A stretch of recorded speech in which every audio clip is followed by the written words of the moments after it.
2, 1. Hello, all. Welcome back to the INVICTUS stream. My name, as always, is Mr. Harlan Guthrie, and I am here with my exuberant friend, Christopher. Exuberant! My stretchy friend, Justin. Make it stop.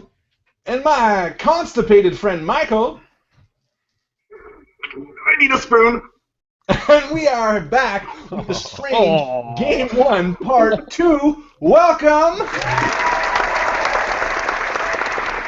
And thank you all for being here with us tonight on this glorious Wednesday night. We are so excited to be here. We had so much fun last week, and it's just great to break up the week and spend some time with our friends. That goes for everyone in the group and these 3 nerds below me. This might be an 18+ game, depending on if I tilt my camera up and show 2 lesbians masturbating, or we decide to say some no-no words. These no-no words might include such words as poopy, pee, or as Chris likes to say, Caca poo-poo. That's right. Combination of the 2. We'll see you around the table. I should have said that. If you're watching this on YouTube, go ahead and give it a thumbs up. Give it a like, because it makes Michael feel really special. You might notice Michael's back this week. It makes him feel so special, and I just live to make him feel special. So please go ahead and like the video on YouTube, and you better subscribe, because it makes everything that much better. You can go ahead and follow us on Twitter, too. We've been tweeting a lot of great tweets we've been getting from Monty Cook Games, Bruce Cordell, as well as a bunch of the other people that helped make this game, The Strange. Ooh. So they're also giving us a bunch of shout-outs on Twitter, too. So thank you, guys. And if you are a Twitter person, then go ahead and follow us on Twitter.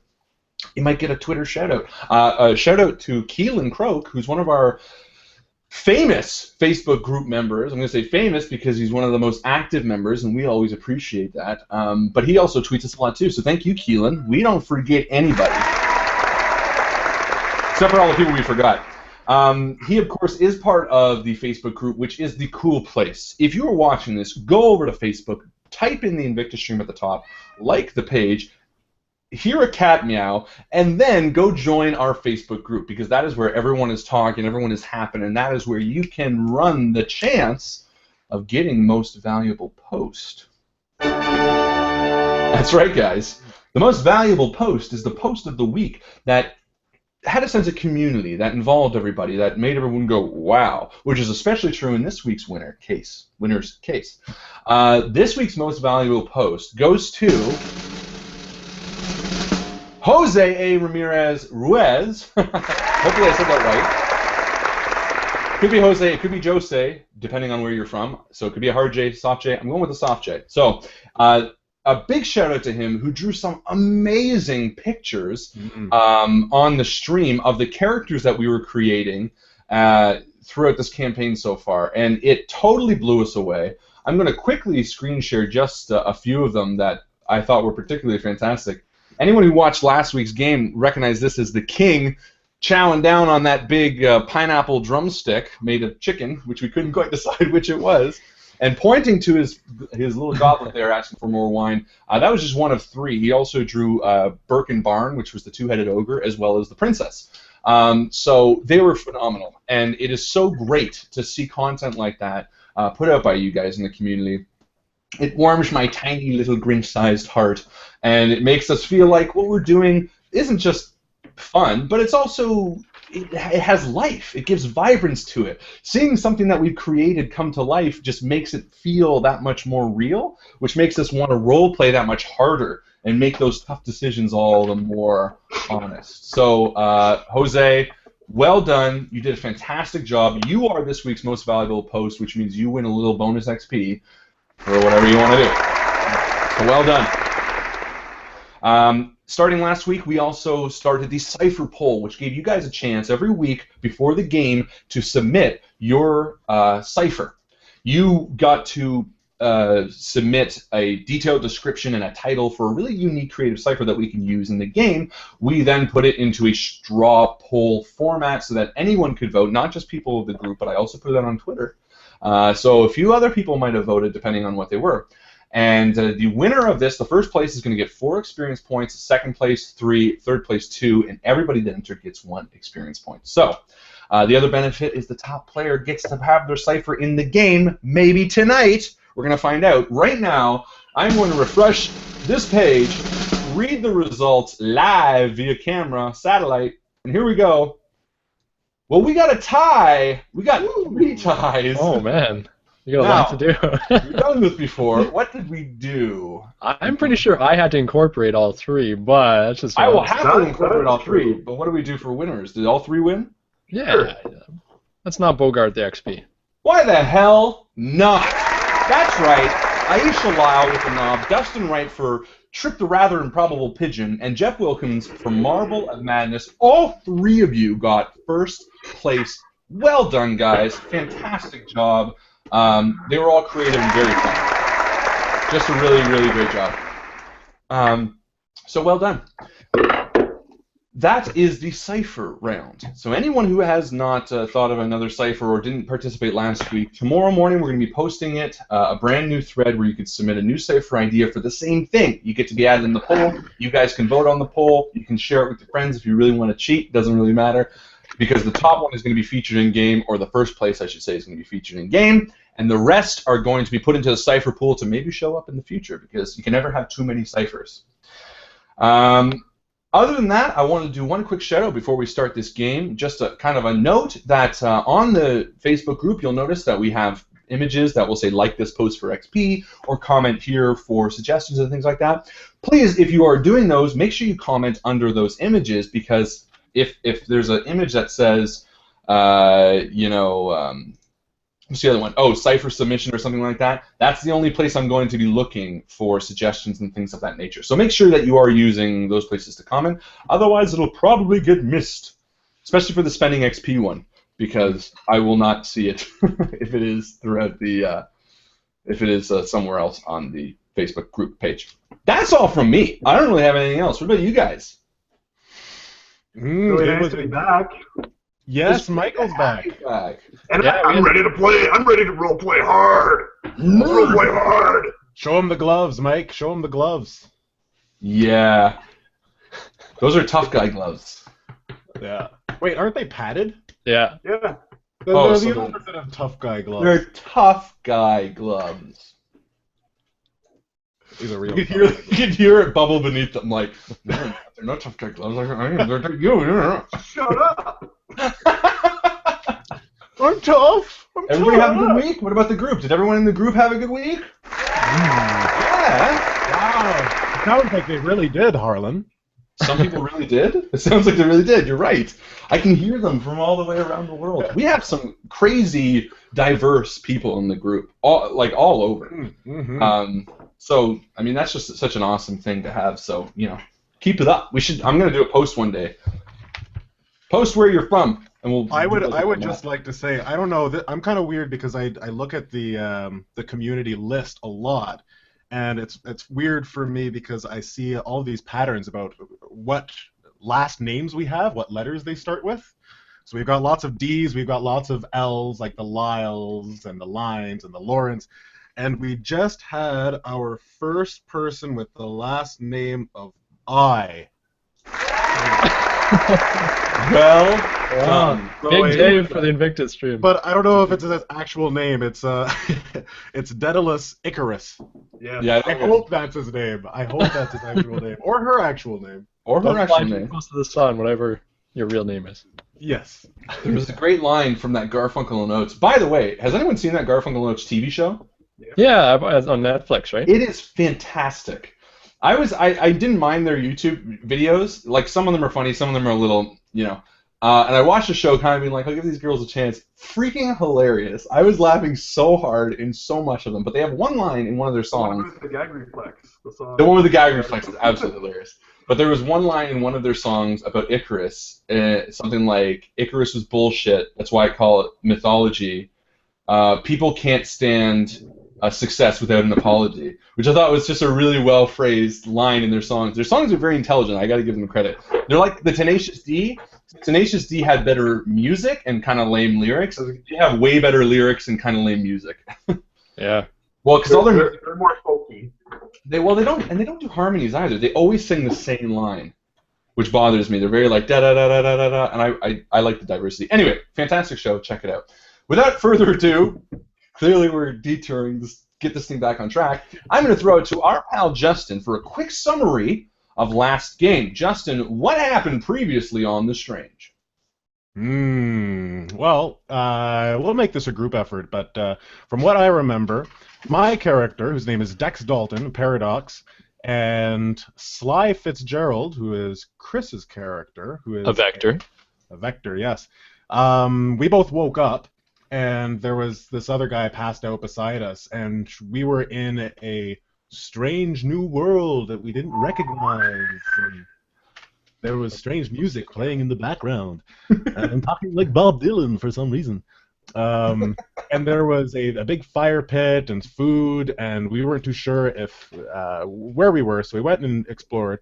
And turned out we've been teleported to this, or I don't know how we got here, or it's a big dream, who knows. We're in this weird fairy tale sort of world where there is a King Leopold, you saw the picture that Jose drew earlier, who he wanted to make us slaves.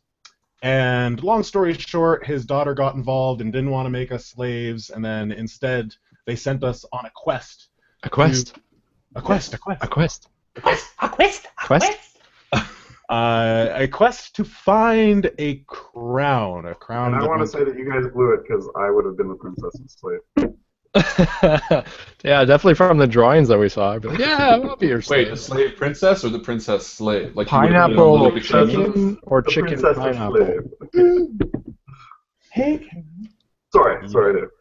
Well, no, actually, and I think Dex Dalton has a bit of a crush on the princess. I got that from last game. Who Yeah. wouldn't? Well, he peed himself a little. But yeah, you'll never act on it. You're too awkward. That means that he's attracted. When That's- Dex Dalton pisses himself just a little bit, Just a little you bit. know. Yeah. Just a So, spritz. it could be very confusing sometimes after drinking lots of water. And for anyone who hasn't seen the princess, this is what she looks like. Yeah. Another fantastic rendition by Jose. Wonderful. Sorry, I'm saying Joe. I'm assuming it's a H sound. The problem is because my brother's father-in-law is Jose, like a hard J. And every time he says it, I'm like, "You mean Jose?" He's like, "No, Jose," because he's from. You correct an area. him. You correct him on his I pronunciation. did at first. Well, not him, but to No, Alex. your I was name like, is not Alex. this. It's Alex, brother, you're saying it wrong. And he's like, "No, So I'm again, not." Give us a post on the Facebook. Just do the comment. Let us know. Is it a J sound or an H sound? Yeah, it's a Well, why hard don't we J. let the community decide? Yeah. We'll put a democratic Put a poll up. Your Doesn't name matter is what now. his real name is. It's going to be either what the community decides, hard J or soft H. All right, so I mean, I think at this point, Sly and I, we faced Well, some what's the quest challenges. about? What is the in quest? woods. You Well, didn't we use the had to quest. find a crown. We have to find a crown. I don't know what the crown is good for. It's a crown. It's probably very What? valuable, Yeah. and it's in the graveyard of something. The Graveyard of the Damned, Yes, which was that's the one. beyond the Gangobrudhau, The which guy was in the beyond house. the Tall Tower, which was beyond the crevasse, which is beyond the Dark Wood. Yeah, and there was a well we also did. Yes. And a pumpkin. Yes. So where we are now, You say Sly and no I- to the pumpkin. Sly and I made it to the Gangerbrot house. Right. And I got And, rocked by a witch. I was being destroyed. destroyed by a witch. It wasn't for Dex, and well, Dex really held us in while we were fighting, but in the end, Yes. Liam. Yes. It was Liam. Yeah. That's right. A single arrow flew out of the shadows and struck the witch in the center of her head as Liam walked out, said a badass line. But that's pretty much what happened. And because everyone's eager to start the story, are you guys ready? Hell yes. Perfect. Definitely. Well, here we go. Let us start, as all strange campaigns start, with the opening narration. Soundtrack, please, Justin.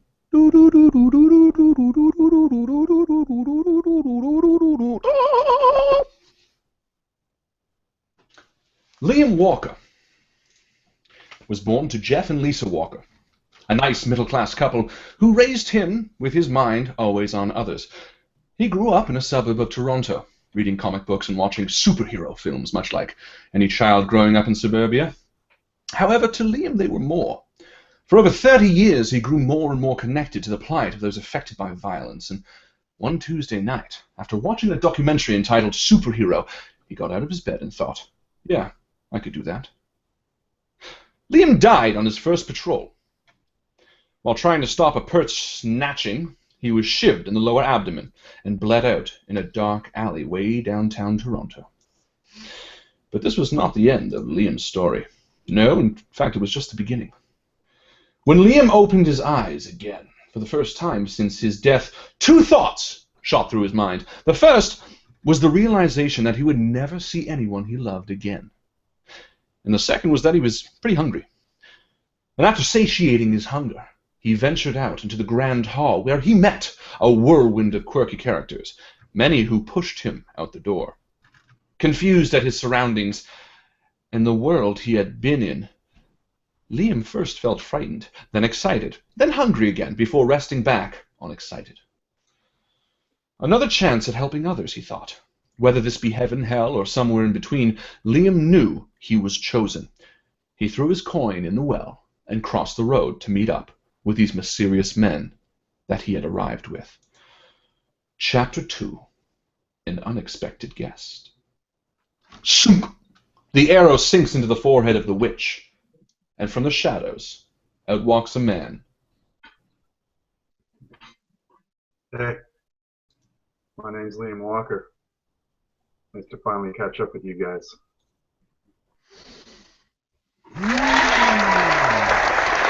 Whoa! That gave me Badass chills, line. man. Gave me chills. Yeah. Liam, is it? Yes, sir. I'm guessing you're Dr. Dex, and the other older man must be Sly Fitzgerald, based on your descriptions. As he dresses us, I take a knee because I'm wounded, and I am. I mean, I appreciate the shot that he did, but I am hurting right now, so I'm taking a knee and looking up at him. Well, he's not royalty. You don't have to grovel. I know that. I just can barely keep my feet. Now, I will, again, like any standard first aid situation, I'm going to look around to see if there's any other hazards nearby so that I'm not walking into something that could injure myself. Yes, careful of the candy canes. Yeah, so you do take a look around, and what you see is an odd sight, because, again, you've kind of been walking in these woods for quite a while, and it is now quite dark outside, as the ruins of what looks to be pieces of candy and gingerbread and giant gumdrops kind of sit around them, and the smell of sweet ginger is in the air, but you don't see anything dangerous around you, no. Sly, would you mind if I approach? I know first aid. Yeah, I could probably use it, thank you. And I reach my hand out to him to shake his hand as he walks over. Sly Fitzgerald, nice to finally get the chance to talk to you. Pleasure, sir. Pleasure is all mine, truly. I've been Quite the following shot you made there. Maybe I have some things to learn from you and Dex after all. I would like to say that it was skill. That was pure blind luck, sir. I've really never held a bow before in my life. And I show him the lacerations that I have, first in my foot and also from consecutive attacks that the witch unleashed upon me. And I said I was a little over my head. My confidence is probably what got me here in the first place. Then I will take a look around, see if there's any source for fresh water, or if not, use my water skim and clean the wound as best I can.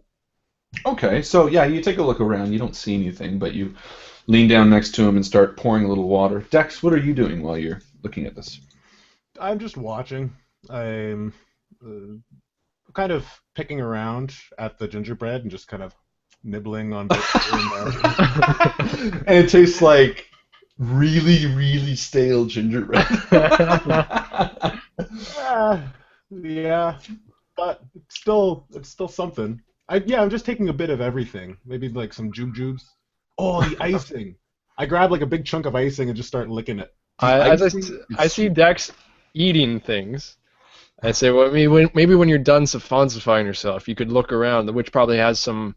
I mean, if we're in this magical land, perhaps she has some magical items that could help us. So I stop licking and Good for you. I turn and I give Sly a weird look and I step up to him and say, "What word did you just use?" Siphonsify. What? And you're the doctor. Yeah, I was just gonna ask Dr. Dex Dalton, what sort of doctor are you? Wow. I'm not the Zafonzifying type. Clearly. And not the first aid type, clearly. I wouldn't really call it first aid, no. But I know some might say I've got powers. And by some, I mean I and some other people that I know. So as you're looking around What can you do? at the ruins of the house, you see the witch, which is kind of just on the ground, and you also see the two dead children, which are also kind of under a bit of gingerbread rubble. Well, then I'm gonna check to see if Sly, are you okay? Do you think you'll be okay? No? Like, if not, just rest here. Like, Yeah, I'll take a rest, actually. That's the thing we can do. So I will take my Action rest. Yep. So I will roll my 1d6 and add +1 to it. Perfect. while he's doing that, then I will go. Like, from where I am, can I tell the children are beyond dead? Yes. They're Okay. just down a small path to the kind of inside of the house, which is crumbled. But what you see from inside the house is visceral and beyond almost recognition. You can I only don't even tell wanna their go near children them. by the size. I don't Yeah, even quite. want to go near them, but I That will way. go over to the witch Okay. and just sort of like play with the arrow a little bit, sort of make sure she's not moving, So you do, and as you kind of move the arrow, her head moves too. and then that will be enough to satisfy me that she's not getting up. Weekend at Bernie's, anyone? I smack Sly on the shoulder as I watch Liam do this. And I say, this guy's kind of weird. Dex, you're kind of weird. I know, but that's... Yeah, actually, you're right. So, does there look to be anywhere that we could rest up? Not right around here. It's kind of a small clearing, and most of the debris from the house exploding kind of has littered the area. Also, Sly, as you're sitting there kind of surveying, you see that this is not a great area to hole up because it does feel like it's basically you could 360. kill zone. Yeah, it's like an ambush zone. However, you do see something protruding from the witch's coat. Do I see this? Well, anyone who wants to loot the body can. Then I want to loot the body. Liam. Oh, okay. I was gonna say I'll step on her, Liam's closest. step Liam, on go her ahead. forehead Yeah. and kind of pull the arrow out, Okay. and then use it to poke around and see what the. Yeah. And I look at Dex and I go, maybe you're right. That's a high That's right. Yeah. And I'm using the arrow to kind of search through and see what's protruding. 'Cause I Okay, don't want to touch it necessarily because I don't know what it is. So you flip back her little cloak, and give me a roll. Let's say, because I have two options here. Why don't you give me a plus minus, and we'll say plus minus, and you can see what you're gonna get. So 2 of them, or just 1 of them? Just one. A minus. Okay, so you flip back her little dress. You just kind of lift her dress as Dex stares at you into curious. And you see attached to a small little strand from her girdle is a small silver boot. It looks like. And I'll try to get move around a little bit so that these guys can see it and just be like, does this mean anything to you guys? Well, it's as strange as the items we got back in the armory. Maybe it has some sort of random power. So that's just taking leaps and bounds of guesses. It's a So you feel like it'd be safe to touch?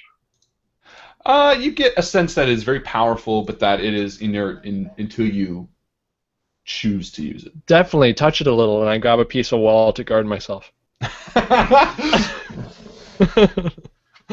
I'll touch it, and Dex walks over and just grabs it.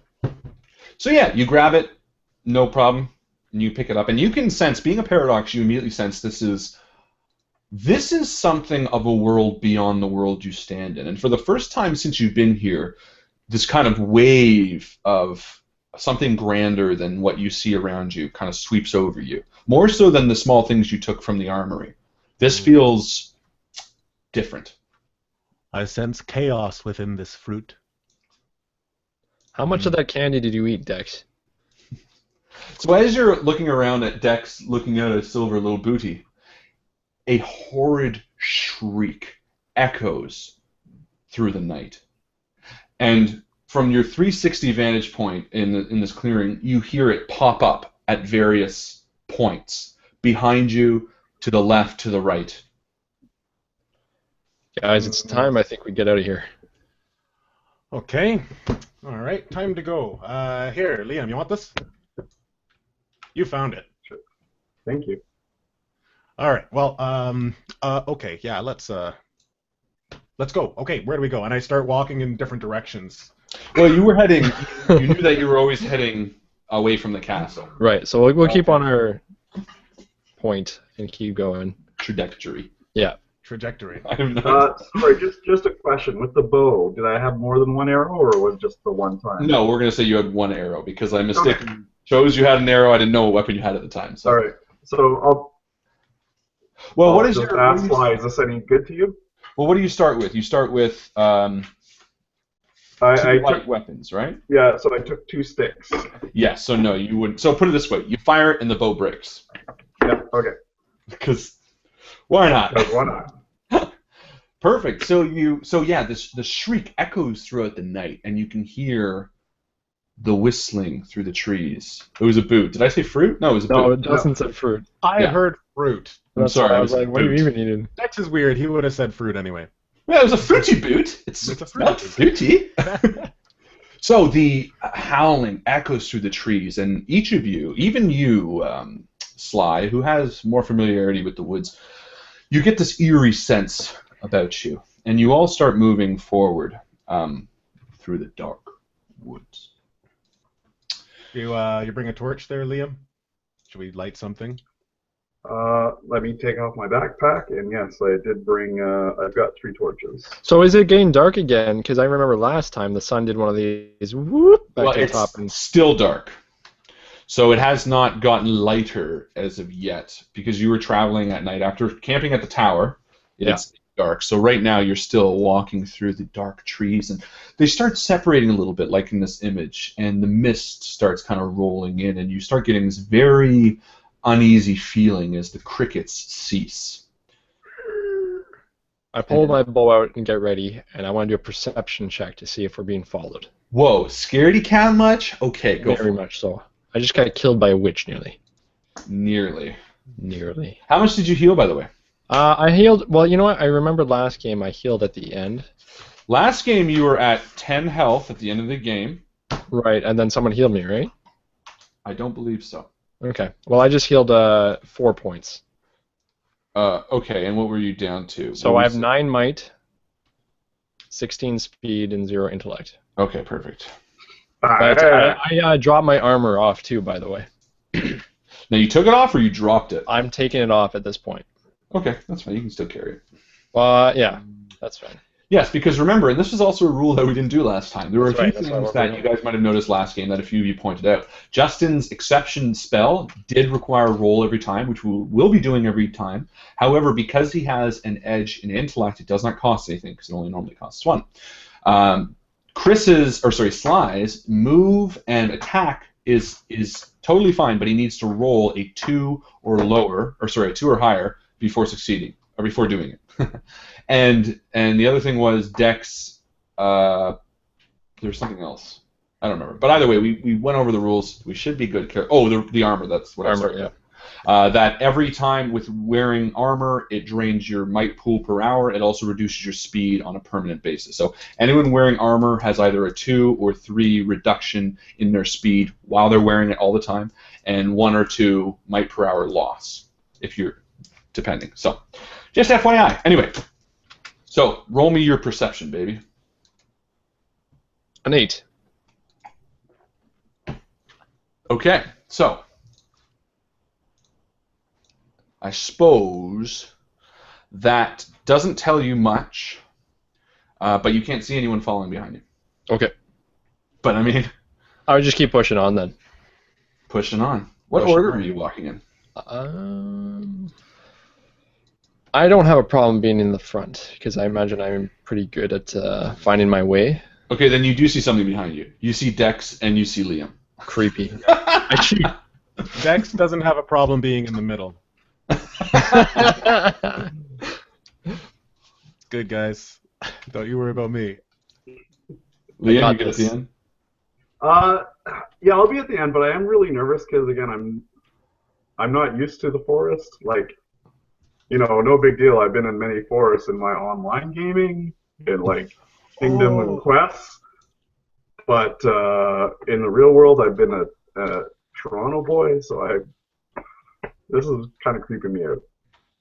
So as I'm walking, I get this strange feeling that I should bring something up with Liam. And I kind of whisper back to him as we're creeping through the forest. I say, "So do you play any online games?" Absolutely.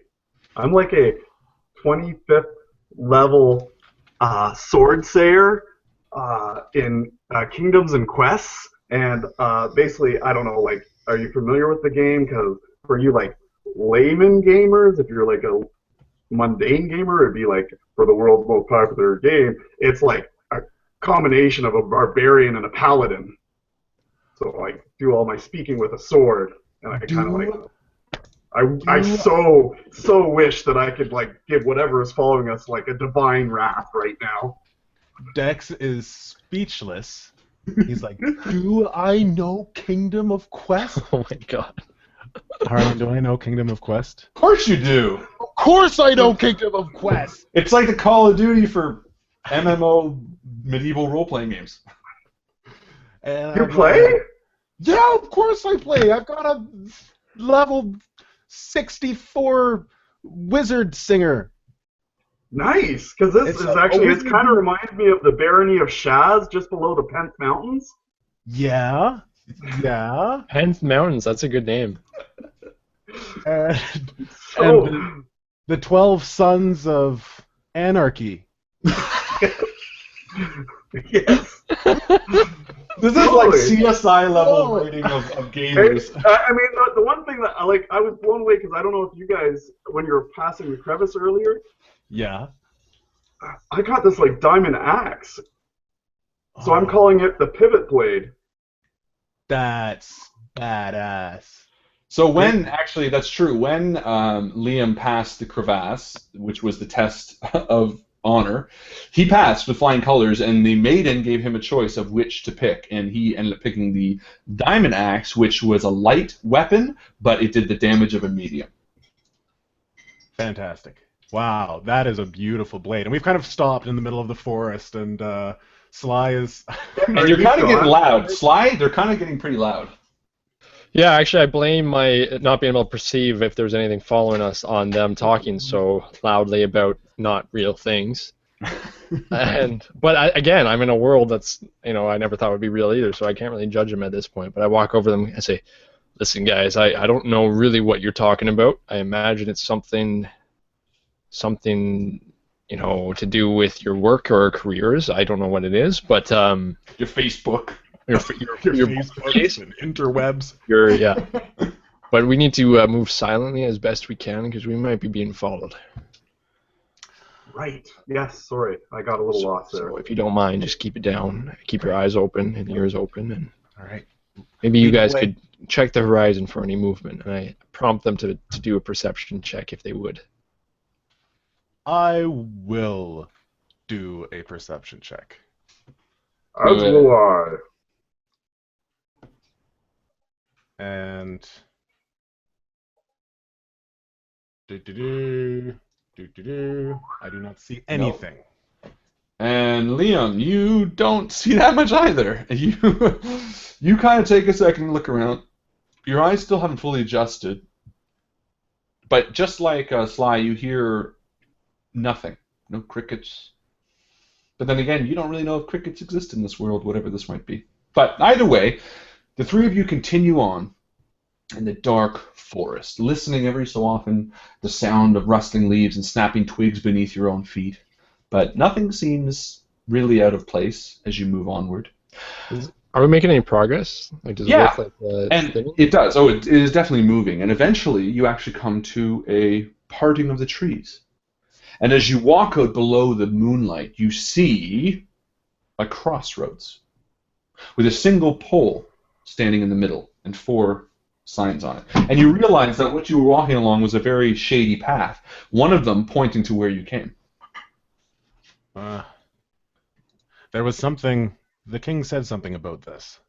I think something about go east or west, but not east as the sun is in the sky, or something. Do you remember that? So let's go west. You can't be wrong with west if you can't go. You go Well, east what- or west, but not east. I So let's go west. take a look at the signs.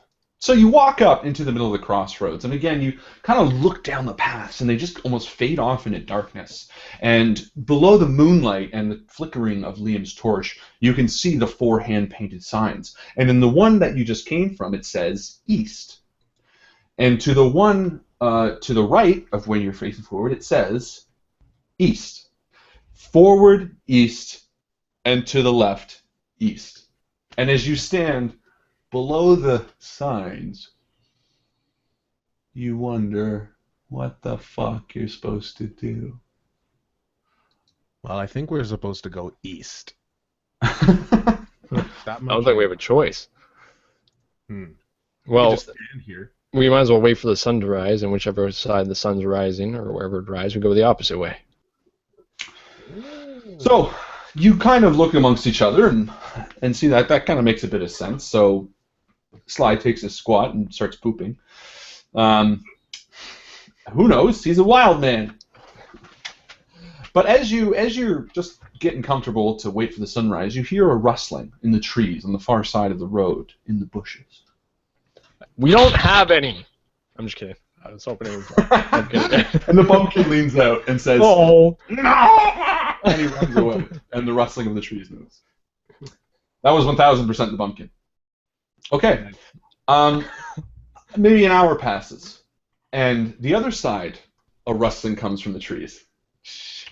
And out from the trees, you just gonna stay there, sitting?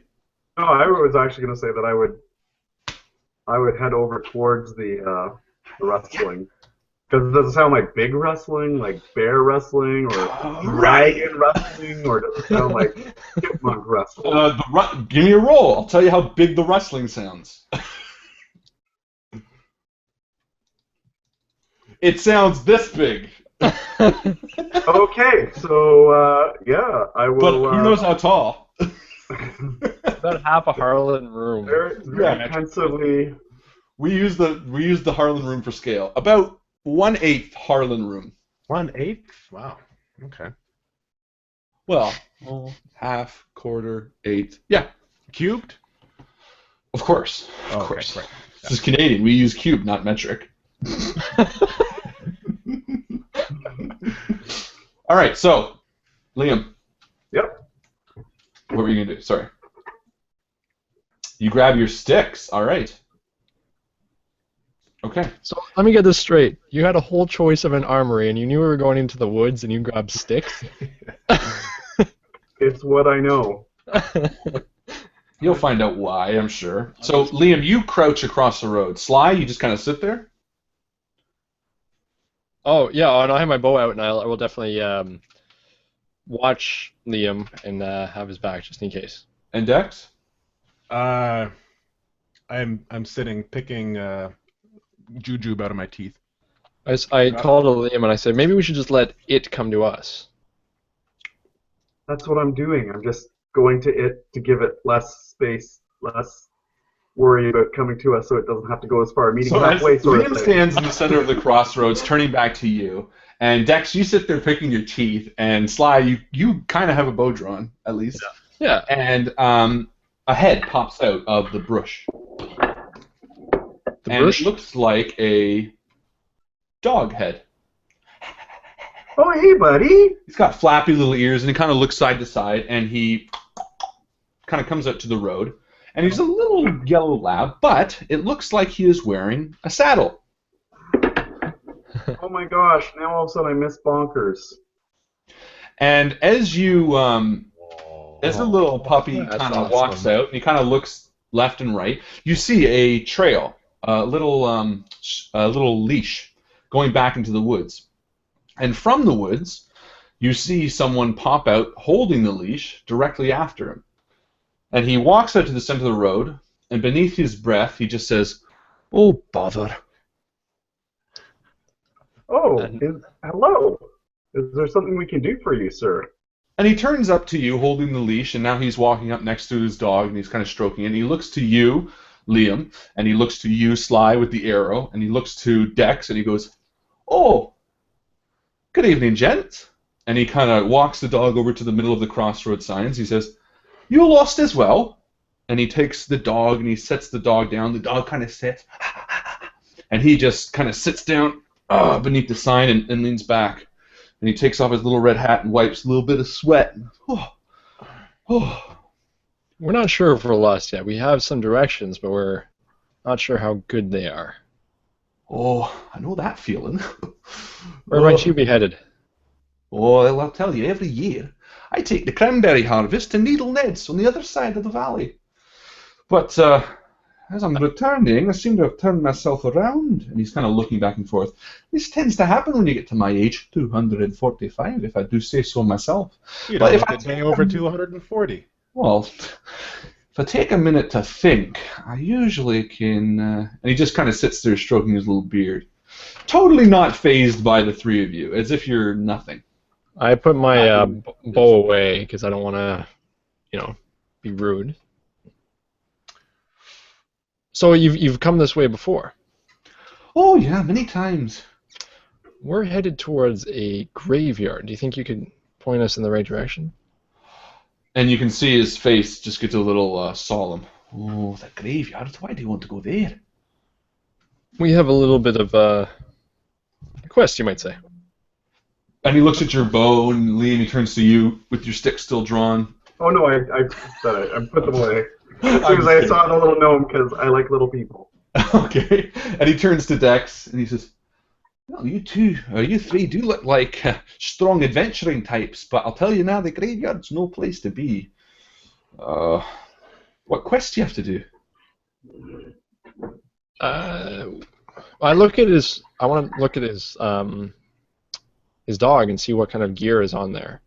Sure. So you look at the dog, and he sees you looking, and on the dog is just a little tiny sword, which looks like it's been sheathed for a long time.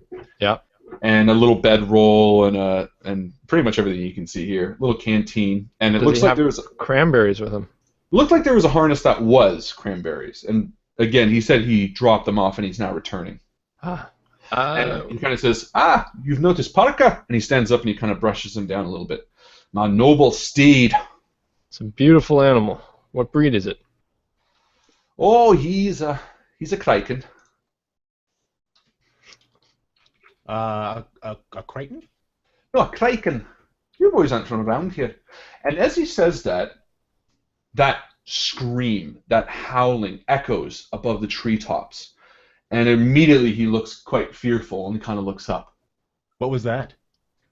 Oh, those are the horn swallows. Horn swallows? You don't want to be around when they come. And he looks to the four ways of the crossroad. Yeah. And he turns to, when you exited, he turns to where the left would be. And he kind of nods. Yeah, this way. You three best come with me. You don't want to be around when they come down. Are you headed towards the graveyard? 'Cause that's the way we need to go, sir. If you be out here with the hog swallows, they're not going to get you to the graveyard just yet. There's too many of them. They hunt in packs at night. If you want, you can step by my house until morning. Then you can be on your way. In fact, I might be able to show you a quicker way to the graveyard. But here, come with me. And he starts walking. Actually, he jumps on top of Parker, and he kind of starts galloping at a trot in the direction. And I go to Sly and Liam, and I say, did you guys get his name? No. And gnomes have particularly fantastic hearing. And just as he's galloping, he says, "The name's Porrick, and as I said, this is Parker. Hurry!" Porrick and Parker. Okay, yeah, coming. I don't want to Okay. get followed by one of these birds. Yeah, let's go. Let's do this. Yeah. Okay. How much harm can a gnome on a dog do? Wow, rude, but okay. So as you're catching up with Porrick, he's kind of at a little bit of a trot. So you guys kind of have a little bit of a jog just to stay alongside him. And as he's kind of going away, the horned swallows continue to kind of echo through the treetops. And he turns to Liam, who's up by his side, and says, "For years, these forests were safe to travel in any time of day, but ever since the king took over, cha!" And with a little bit of a gallop, he kind of speeds up ahead. You mean King Leopold? Aye. What's wrong with him? He seemed like a nice enough fella. And he kind of looks back at you. "Oh, he is. It's not exactly that he's not nice, but I'll tell you all inside." And just then, which is a good maybe, I don't know, 15 minutes from where you are, he kind of pulls back a little bit on Parker, and you see him go off the path into the woods. You're early, Sly. Well, I follow for sure. Okay. Dex does too. We're not Isn't gonna this head back exciting? now and be like, yeah. And as you go through the woods, you follow him for another 5 minutes, and you see him stop just up ahead. And he's sitting next to what looks to be just a large hole in the ground. And he dismounts Parker, and he kind of slaps him on the keister a little bit, says, "Parker, go to your home." And he turns to the hole, and he says, "Come." And he heads into the hole first. And looking down at the hole, it's pretty small. You each feel like you could fit in, but it's kind of a tight squeeze.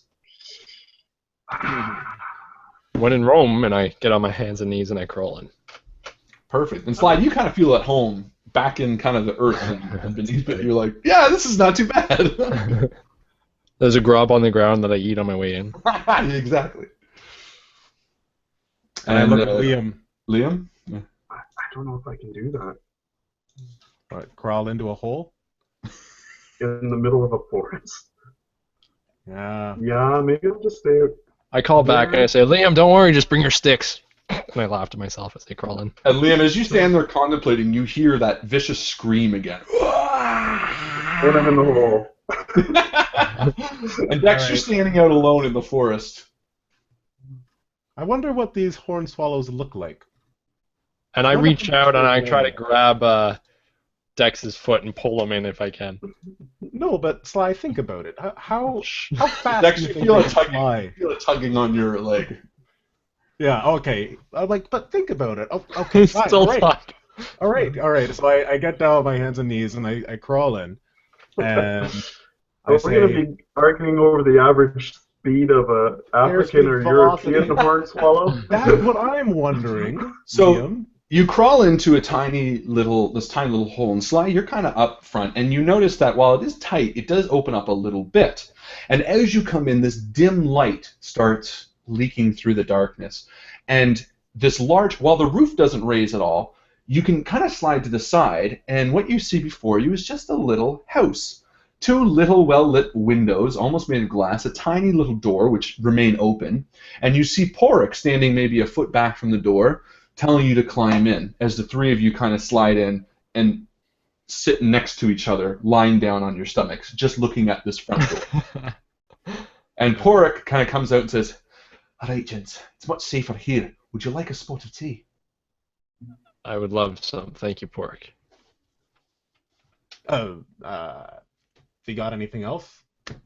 Marnie, do you have anything other than tea? And from the back you hear tiny little footsteps, and out pops a little woman who also leans out the door and says, "Porrick, what have you done? Who are these people?" And she pops out and says, "Now who are you?" Would these gnomes fit in a bag? They're Is pretty that- small. Yeah, they're about, Just curiosity if they're keepable. they're pretty small. They're about this big, yeah. Like me more size. All right. Me more for scale. And I look to Sly to see whether or not we should lie. And I give him a look. What was the question that you're going to lie about? And she Sorry. hushed. Our names. Our Your names. names. Who's Porrick come drag back now? And Porrick kind of stops her and says, Marnie, they're lost in the woods at the crossroads. My name is Mario. And this here, pointing to Liam, this is my friend Luigi. And to the left of me, this is Donkey Kong. And Marnie says, fair enough, Mario and Luigi, Donkey Kong. No, we don't have anything besides tea, but it's nice tea. It's homebrew, so hopefully that'll be good enough for you. And she kind of walks back in with a bit of a huff. I raise an eyebrow at Dex, saying, what are you playing at, kind of thing. And Porrick Kind of hairy. walks back out from Fallen Marnie and says, don't mind her, she's just a wee bit nervous. Although I don't blame her, you guys did have a bow on me when I walked out the woods. But look, no one deserves to be stuck with horn swallows. Not at this time of night. I'll be right back with your tea. And he walks inside. Dex, I'm going to stay as close to the exit as I can and maybe even have my head almost halfway out so I can breathe. Sure. Yeah, so you can, so basically your feet, claustrophobic? Well, it's all cold and damp and dirty and like we're cramped and there's all of us in there and I'm used to like big open wide alleyways. Like even in Toronto, like there's so few narrow alleyways. And I certainly, and also I'm thinking about like, do you guys know about like the tunnel rats during the war and how some of them just died there because they were stuck in the tunnels? And this is really kind of creeping me out. so Liam I very honestly broad- don't know if I can stay here too much longer. So you turn around and you put your feet to the door and you move up a bit and out into the darkness of the night, you do feel a lot better, Liam. You're feeling a lot less claustrophobic and actually you're starting to feel a bit cozy because just your back is, and your stomach are kind of getting nice and warm and you're getting to breathe. And frankly, you're exhausted. Since you've woken up, you've left the castle, you have traveled nonstop through the day, and you have now arrived to these guys. And it's only now that you're realizing, oh my god, I am tired. And you almost start to just kind of lay your head on the side of some sod and you don't fall asleep, but you're definitely tired. Definitely, yeah. No, I'm used to like sitting online gaming for hours. So It's like fresh air and stuff is like killing me. So Mario and Donkey Kong. So Porrick walks back out, and he's got 2 cups of tea, and they're about the size of a thimble. They're very small. They have 1 sip, and he kind of walks up. He says, "Here you go. That's special homemade brew to you, Donkey Kong." And he hands the other one to you, Mario. He says, "Mario, this is my favorite." And he turns to where Luigi was. "Where's your friend Luigi?" He needs some fresh air, just outside. Ah, fair enough. Well, tell him not to go out too far. Those horn swallows, they'll pass by in a wave. You'll be good to leave in a little bit, but... Oh no, I'm still sort of like I'm in the hole, just with my face like at the door. Okay. Oh, you're Like I back. didn't want. Yeah, I didn't want to be like straight out. I just was like, I'm enough to be like, okay, there's this guy, but Oh, I'm I see. still sheltered. Okay. In that case, I say he's here. He's just near the entrance. I can pass it to him, and I grab the little teacup and I pass it back. And it's like fine porcelain too, like really just very nice. Gentle. Yeah, and Sly, roll a Damn it. roll a speed roll. Yeah, like No, roll might. Might. Oh. You want to Okay. fail this? Yeah, I'm going to use some effort if that's okay. it's gonna be reverse effort, but you can do it if you want. No, can I use effort to be careful? Sure. Yeah, I guess. Okay, we'll just do this like a regular roll then. So yeah, sure, you can use effort. Okay, so it's going to lower it by 1, and you're going to spend 3 minus your thing. Okay. Wow, and you succeed. Okay, so just as you hold the little cup, you feel it almost breaking beneath your fingers, but you back off, and it's completely fine. And you breathe a sigh of relief as Porrick takes a sip of his own drink, which is normal sized, of course. And he sips to you, and the 3 of you Like a take a pot. little sip, and it's done. Not even half a sip. It just, you can feel it on your tongue, and it's nice. It's sweet tasting. He says, Delicious. "Now you said something about a graveyard. Why on earth would you want to go there?" And Marnie kind of walks up and she kind of puts her hands next to each other, or crosses her arms to each other. "Why do you want to go to the graveyard?" Well, actually, I'd like to continue the conversation we were having in the road. You said something about Leopold not being a great king. And Marnie kind of looks at Porrick. Porrick, you going off and telling lies again? And he goes, it's not lies, Marnie. You know he's not great. And she's like, I know, but you don't know these men. They could be spies for the king for all you know. That's the last thing we need, more trouble. And Porrick kind of realizes his mistake and looks up to you and says, oh no, the king's great, man. He's never done us wrong. I get the impression that you're not being completely forthright with us. I can tell you I'm not the biggest fan myself if it's about to make you feel more at ease. To me, he seems a little self-centered. A And little self-censored. Very short on care. Temper, yes. And Marnie looks at you. Is that supposed to be a small joke? That's right. But he's just describing the king. Just Anyway, Porrick kind of looks at Marnie with a set of soft eyes, and she's kind of like, all right. No, we're not fans. And Porrick pipes up and says, look, for years, these forests were safe to travel in any time of day.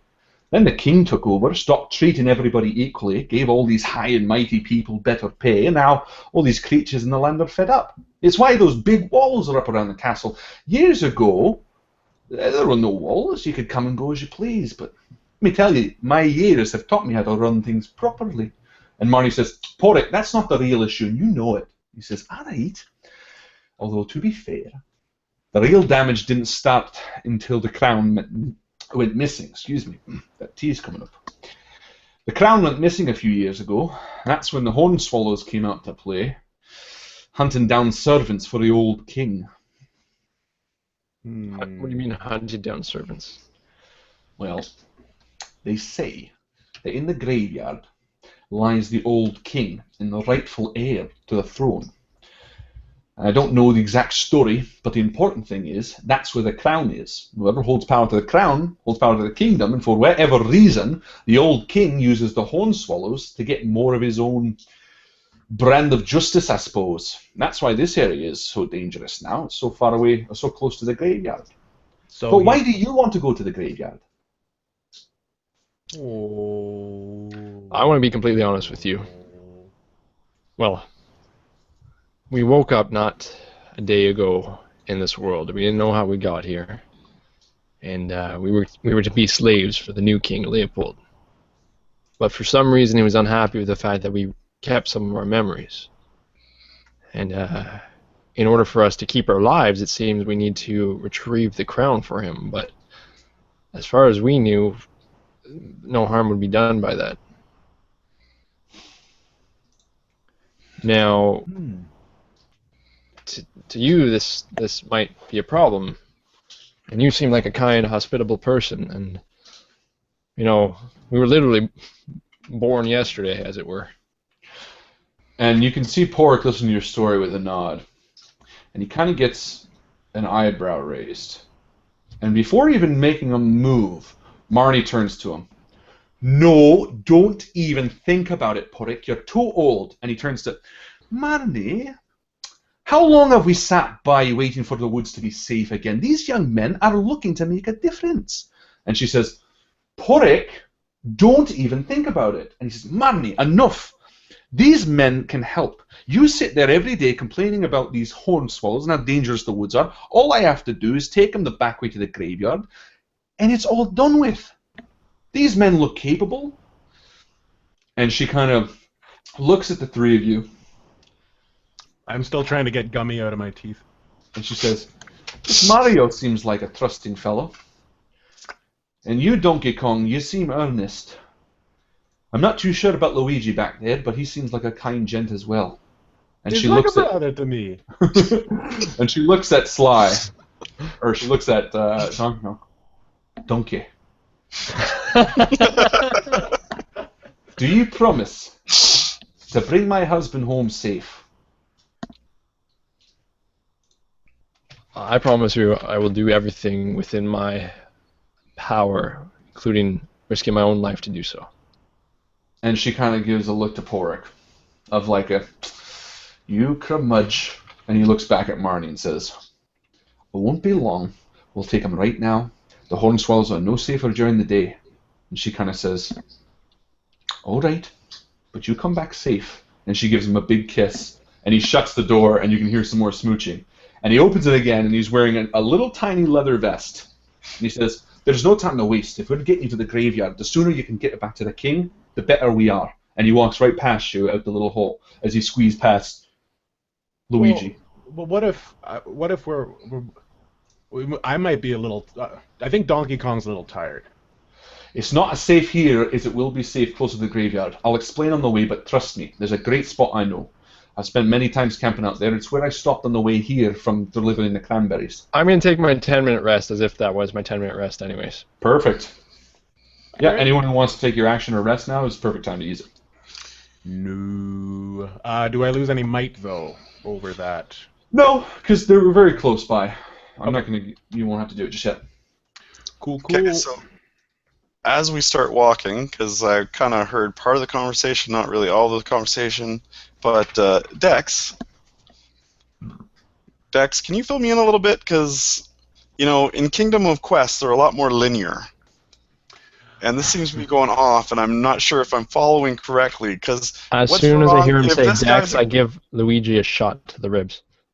I mean, Mario! And Porrick doesn't even clue in. He just whistles for Parker, and after a few minutes, Parker runs up. Is there a problem if we give Porrick the crown? Well, it seems to... Well, I'm not even... Like, do we want to get Leopold the crown? I'm confused. Do we want to find the old king? Well, it seems that the old king is... If we keep the crown, do we become king? I think we just... It is kind of linear, though. We just kind of go with the flow of things. What I can't wrap my head around is... Well, never mind. No, it's not important. Let's just follow this guy. He seems to know what he's talking about. He knows more than I do, that's for sure. And Porrick sits on the back of his steed, and he turns to you and he says, Donkey, Mario, Luigi, let's go. We want to make as much ground as we can tonight. You heard him, Donkey. Let's go. And he's off, and you see, just as you're walking away, you see Marnie walk to the edge of the hole, and she kind of waves a little farewell at her husband of 245 years. Aww. She walks back in, the last time she'll ever see him alive. So, so you guys are going through the woods at a different angle than you were originally heading. And he turns back and he says, this is a quicker route to the graveyard and much safer. We only have to get over a few obstacles on that way. And as you're continuing, you're covering some good ground. And after a bit of running, Parker kind of slows down a bit, and Porrick at the lead kind of goes to a trot and then to a stop. I think somebody's wrong? Yeah, somebody's up ahead. But I think it might be... Oh, yeah. Christ. Hold on, let's just get it over with. And he moves ahead in a trot, and you enter a little clearing. And as you enter the little clearing, the thick, almost brush-like tree, as you part through, it immediately is illuminated up. This whole little area is bright. And as you pass through, you realize there's almost a barrier of magic that's hiding the light from this area, so as not to attract attention. And the minute you step in, it's louder, you see lights, and what you see is a small stand with these beautiful trinkets on all sides, and a man in a large hat standing behind what looks to be a table. And the minute you walk in, he puts something that he's reading down and throws it down and turns to you. Ah, hello! Come here, my friends. Walk this way and welcome to Wilted Willie's Wild Wondrous Emporium, home of the humongous humpback humidor hastened with hair of Hagrid Henry's own horse, base to battered Betty's beleaguered bastion of better brew, the buttery beer that boasts boorish brutes from frame to all. What can I get you, men? And Porrick kind of looks at you guys and says... that was it. And Porrick looks at you guys and says, oh, this is the merchant. Give me a second, I'll get Parker some water. And he goes over to a small little pool of water, and he steps off Parker, and he brushes him. And the man walks out from around the thing, and he says, I am the merchant of the woods. Is there anything you would like? And you look on his kind of shelves, and there's beautiful little trinkets of random things. I would like what you think I need, sir. What is it that you have? That would be the humpback humidor made of hair. Only 17,000 gold. Unfortunately, I don't have that with me, sir. Well, what I do have, and I pull out my small purse. I have some crowns. Gives you a free tambourine. And I look for some unusual item that catches my eye. Something, that I would remember this journey with. Okay, so you're taking a look around, Dex and Liam? Yep, doing the same, looking at the table, seeing what's there, what stands out to me. I've got 200 crowns on me, so if they've got little price tags... No, you don't. You have 199. Oh, why? Because I threw... You all threw a coin in the well. Right, yes, I've got 199 crowns. So, Those are? Liam, do you want to do anything? Or? I do. I want to look for any red elixir of life potions or blue mana potions because Dr. Dex has powers and he may need some mana recovery. Okay, so you're taking a look around and you do see a little bottle of red liquid, but it's a little more maroon liquid. And so, excuse me, Yes. Mr. Merchant? Oh, of course! Please, just call me Merchant! Merchant, what does this bottle do? Well, I know the bottle contains the liquid. What does the liquid do? And he whips over to it and he says, the elixir of apropos, the undying indigenous area known only as the drink. And he pushes it kind of over to you. But you do not know what it does. What it does is merely a state of being. What it is most important, and what it is something you need. Only 100 crowns, and let me tell you, all your worries.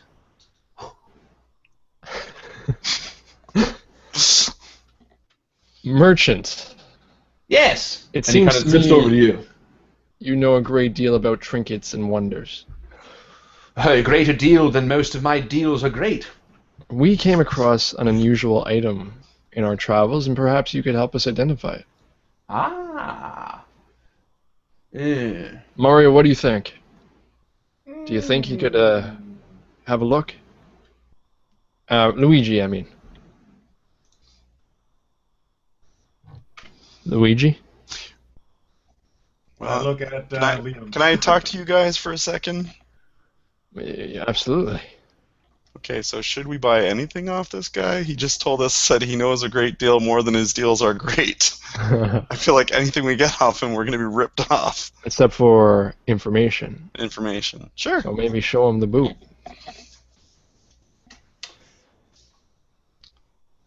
So you're showing him the boot? Yes, sir. Perfect. I could tell you what that is for a price. 5 crowns. No more, no less. Okay, 4 crowns. Final offer. Give me a crown and I will identify it. I will pass him a crown.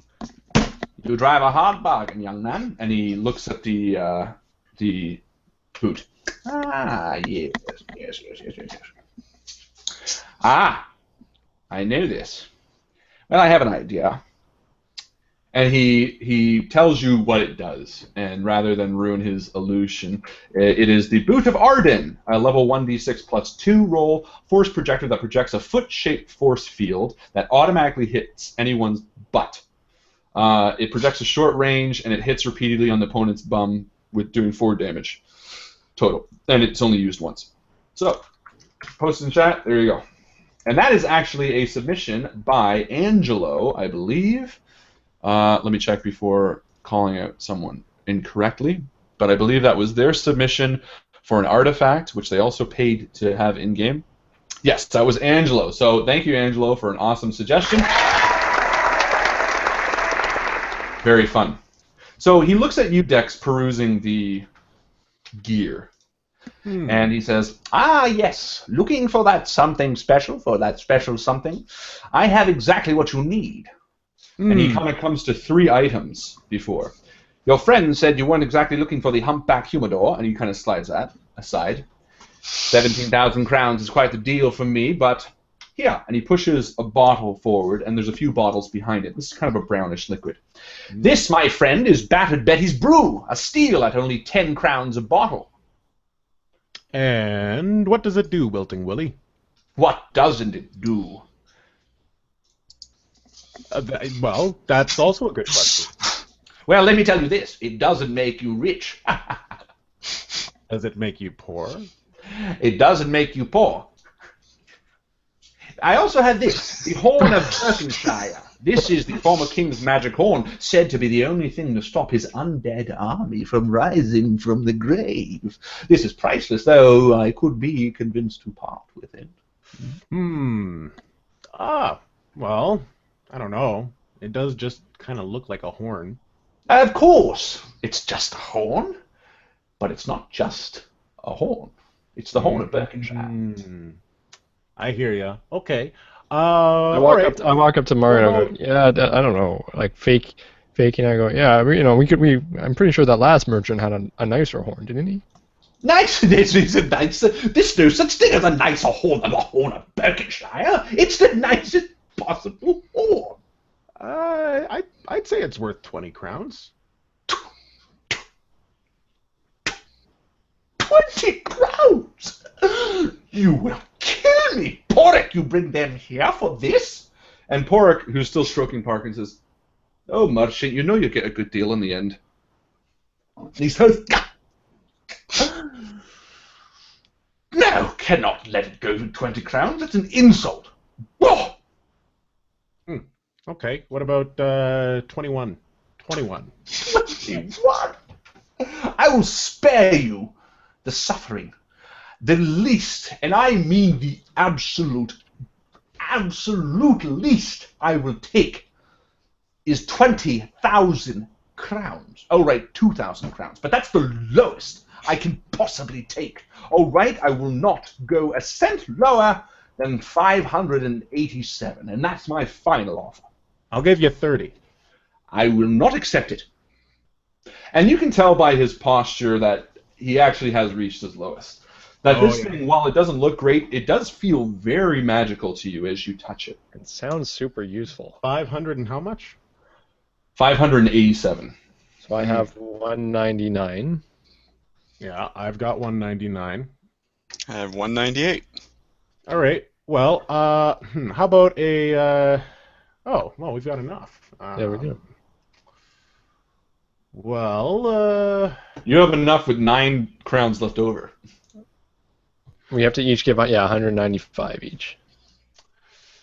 okay. Well, But I get to blow it. Do you know how to blow one of these things? How hard can it be? Okay.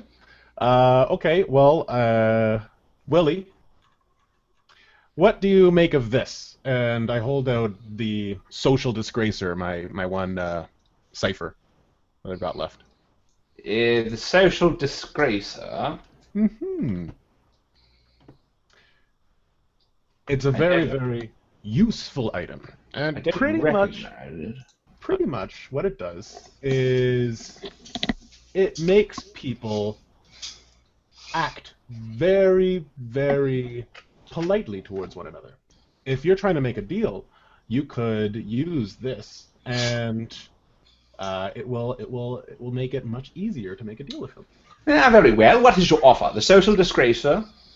Social disgracer and 300 crowns. For what? For the horn. Oh, insulting me?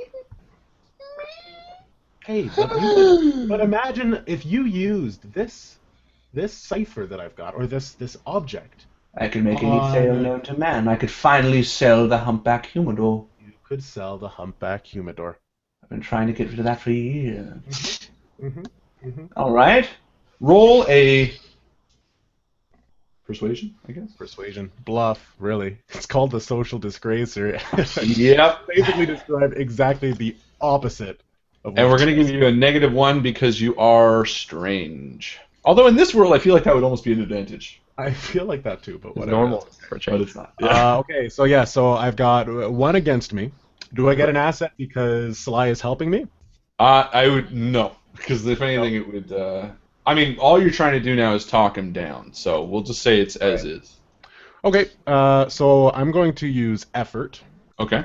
So this is going to be an intellect roll. I'm using a level of effort, and that is going to cost me 2 experience, or 2 points, intellect points. Okay. And just before he rolls, I want to see if I can assist him with. Are you sure you want to give that away for that low of price, Dex? Because like, think about it. That right there is more powerful than the Ring of Grinner's glibness. Heck, couldn't we just use it on Willie? Okay, I'll give you a lower. That works. Sweet. Okay, so we are.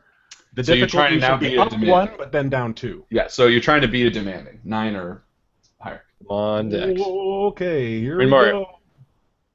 Do. No. Oh. So he looks you up and down, and I will give you the fact that the asset did intrigue him, but you were essentially trying to sell a cipher for what, $190 something. So Yeah. he'll say 400 crowns for the horn, the social disgrace, and I'll throw in 3 of my battered brews. Do we have a deal?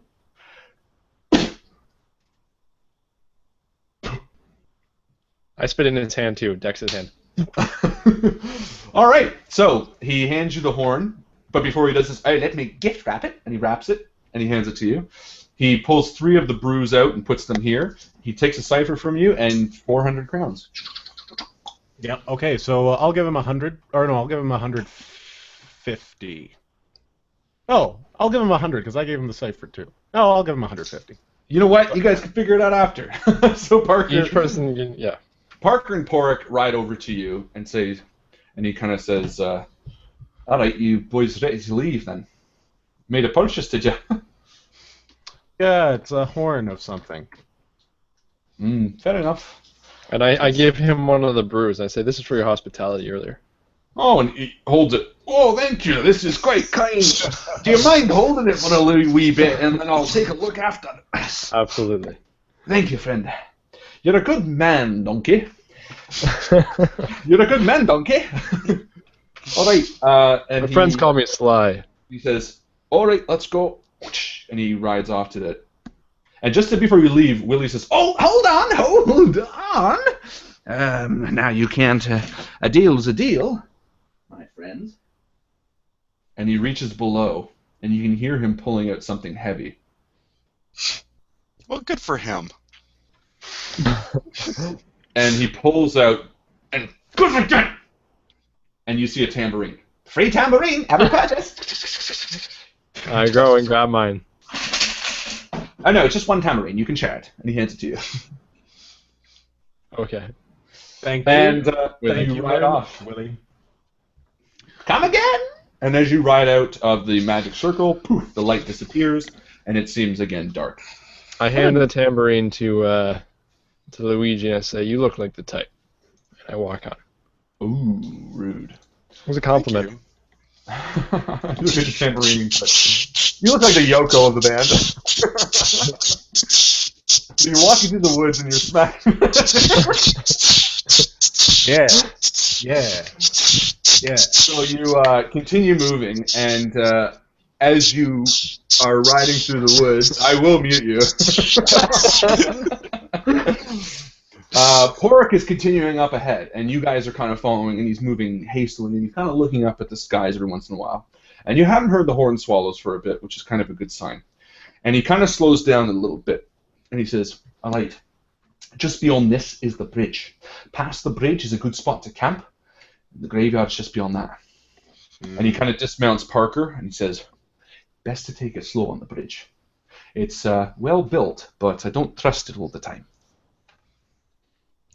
Oh, is it? So one at a time, maybe. Hold on a second. You don't trust it?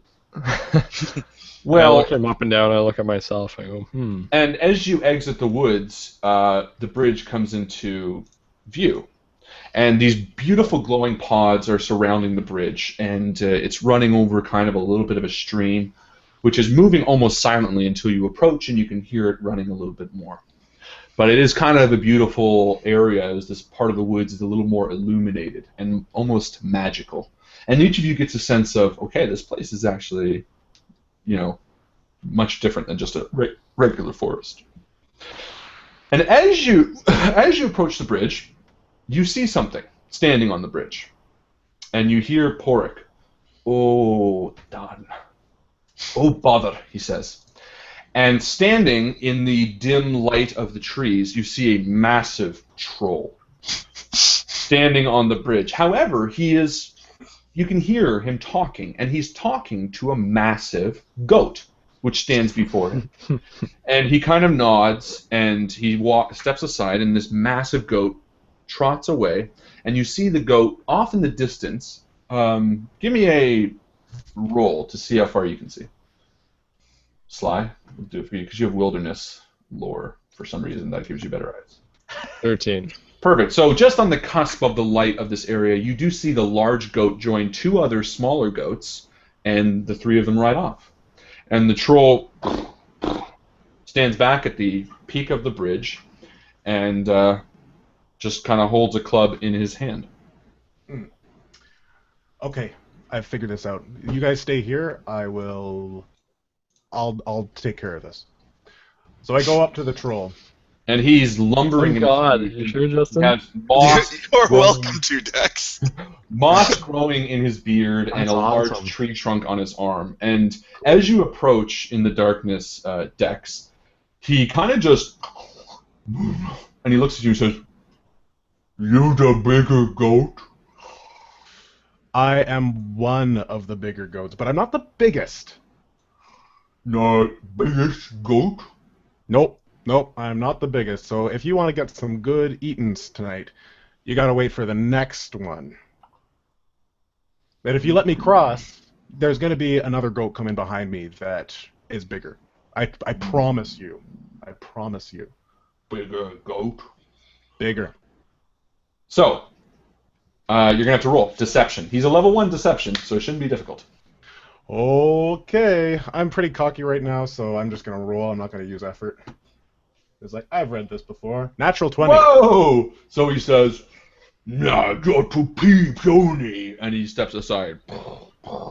Alright, so I make my way across the bridge, and before I get across, I turn to the other guys, I give them a thumbs up, and I It wave. doesn't explain it at all. So the troll steps back on the peak of the bridge.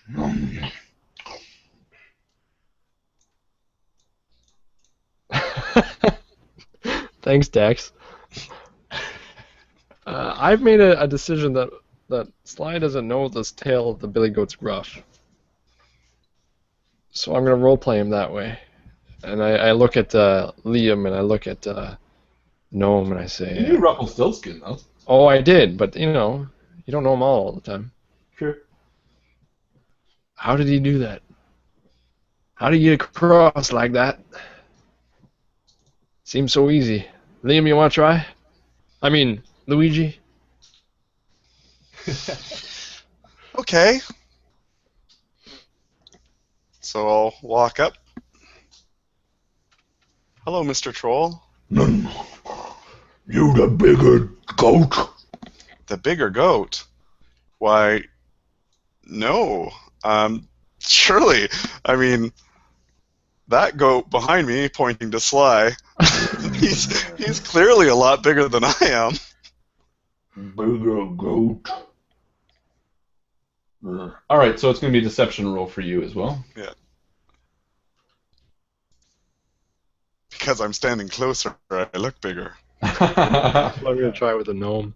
He's just really far 10. away. What'd you get? Just got a 10. Oh, perfect. So yeah, he comes and says, Bigger goat? and he steps it- aside. Is it just that you're hungry, sir?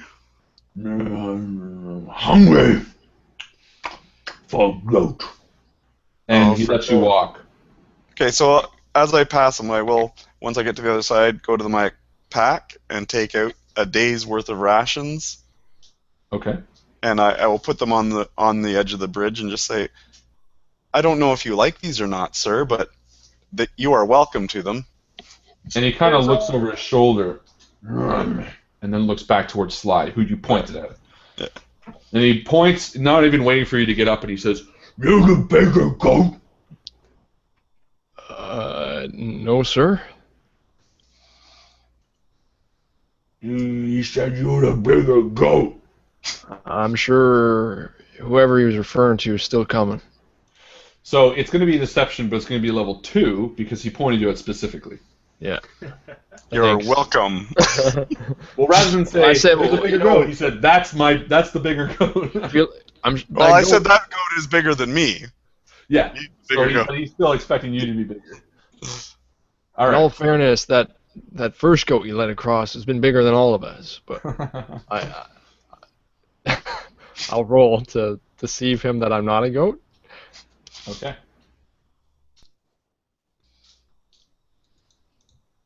Success. Okay, so he steps aside. Go. Now, my friend who's going to come across in a bit, he's not worth eating at all, just for your information. And Pork looks up to you and says, "Oh, bother." But I tell you what, if you let him cross, I will make sure I'll get you a goat.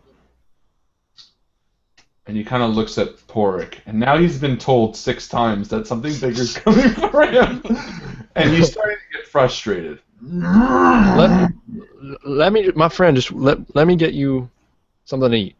And I want to go and find the biggest goat, and I want to shoot it. Try to feed the troll. More money spent on CGI as it moves around. This is going to be a deception. I'm not trying to deceive him. I'm trying to tell him the truth. What are you telling him, though? I want to go and kill one of the goats that went across earlier. Well, that's still going to be the trust then. Trust, but Right. we're going to say it's going to be difficult. It's going to be level 4. The first time we're telling the truth, it's the hardest. Well, why not? It makes the most sense because everyone's lied to him the same way. Oh, he doesn't believe me. Okay. Ooh. So not only does he not believe you, He's frustrated with people lying to him. yeah, I think he's going to. And we could do a GM intrusion here. Yeah, that was a natural one for anybody listening. Yeah, that was a natural 1. Sorry, let's make sure we say the rules out loud, just for the podcast if we decide to do that. Okay, so you know what? Yeah, the GM intrusion is going to be that. Well, yeah, he's going to attack. He's going to come down and he's going to take a swing at you. Is he attacking me or is he attacking the next person? Because I'm He's past him attacking- now, right? No, you stepped aside. Well, it's either you or Pork. Well, I was coming back to him when I saw he was going to attack Pork. I want to talk to him before he was going to talk to Pork. Oh, I thought you were still on the same side of the bridge. Well, either way, he'll be coming at you because you're the one he's talking to, and you're the one who failed the roll. So he comes at you, and I mean, he walks towards you, and he will take a swing, I guess. Okay. And he is level 4. Raw feats of strength is level 6. So, yeah. So you're gonna roll dodge. Now I have an advantage for defensive, Okay. so I'm going to lower it by 1 step. What's that advantage? Defensive. Yes, you're trained in speed defense actions when not wearing armor. Perfect. Okay. Yeah. And you're not wearing armor, correct? No, I took it off. Perfect. Well, here goes nothing. 19, which is a critical. Very good. Okay, so what happens on a critical if he's attacking you? I think it's actually only on my attack, so Okay. we'll leave it at that. So he goes Minor to scream, effects. and he's very slow, lumbering because he's very hungry, and he kind of just grunts under his breath. No more goats. No more nothing. Eat now. And I'm going to start to run. Just run. Okay, but I'm gonna say Pork's still on the other side. Well, So- I imagine. See if he's going to chase me. Chase me, won't he? Keeping in mind my training that I've seen on videos and all the things I've seen on the documentaries of real-life superheroes, I'm going to run up and just be like, hold on, let's not escalate this farther than it needs to be. Okay. Sure. So it would be initiative. But what I'm going to do is, well, yeah, have all 3 of you roll initiative to start. As long as you beat his initiative, then you can all go as group because we're using simplified rules. And you definitely did with a 19. So yes, you can go first, and you can go in any order. So if you guys are fine with it, Liam can go first. Yep. So that's what I'll do. I'll run up and try to get between them. Okay. Be like, hold on. No need to escalate this, sir.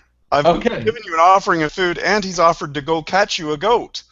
So we're going to say We could have you a nice meal in just a couple hours. this is going to be challenging. No doubt. Of course, you can lower it, but it is going to need a 15. I'm definitely going to use some effort. I guess it would be intellect here. Yes. All right. So I need to. So that's going to cost me 3, correct? Yeah, it's going to be 3 to lower it 1 Yeah. tier. That is what I'm going to do. Yeah, and you have no edge. So you have no edge, bro. No edge, bro. Okay, so it's now difficult. 18. Okay, so yeah, very well done. So you run up after he takes a swipe at Sly, and Sly kind of easily dodges it. You run up and throw your hands up, and you say what you just said. Might as well say it again. I don't remember. Hold on, wait. Let's take a breath. There's no need to escalate this. As I said, I've given you an offering of food to tide you over until he comes back with a goat for you to eat. And he looks down at the food that you left him. I apologize. I know it's not much, but we will come back with a goat for you. It's not goat. And he bends down and he rips open the MRE or whatever the hell it is. And he eats it. And as he's doing this, Porik just is kind of walking the wall with Parker on the leash past his feet, and he's not even looking, and Porik runs past to Mario. And he's standing at your feet, Mario. / Dex. And he kind of throws down the empty packet and says, I wait here for bigger goat. And he turns his back to you. And Yeah. farts. Right on you. And it's not even just an empty cloud. You can see it. It's like... Yeah. Oh, there's shard in there. Yeah, and it walks That's the with thing you that I as it really comes is to you. disgusting, because when you smell something, it's actual particles of that substance going into you, and That's this is right. just. And if you can actually see this and it's tangible, This that's is up your nasty. butt. This is the bad stuff. Mm-mm. Okay. Let's get him a goat. So Dex turns to Porik and says, "You made it." Just, oh, barely. I was worried there for a second. Kept saying, wait for the bigger goat, wait for the bigger goat. And I thought, what's going to happen when I show up? I'm not bigger. You just see me as an after-dinner mint. Yeah, I honestly didn't know what was gonna happen there. I'm just Yeah. glad you made it across. Yeah, Dex, why did you tell him that we were goats? I don't know. Thought it'd be funny. So, you're now on the other side of the bridge, and there's a small field with 3 goats, one massive, one medium, and one small. Hey, goats. And they're like, hey. and the biggest one is like, sup? Nice. Nice beard. How about that troll back there? It's like, fucking, that asshole, every day. And you know what's fucked up? Every day, same thing. And the young one's like, yeah, every day we say the same fucking thing, there and back.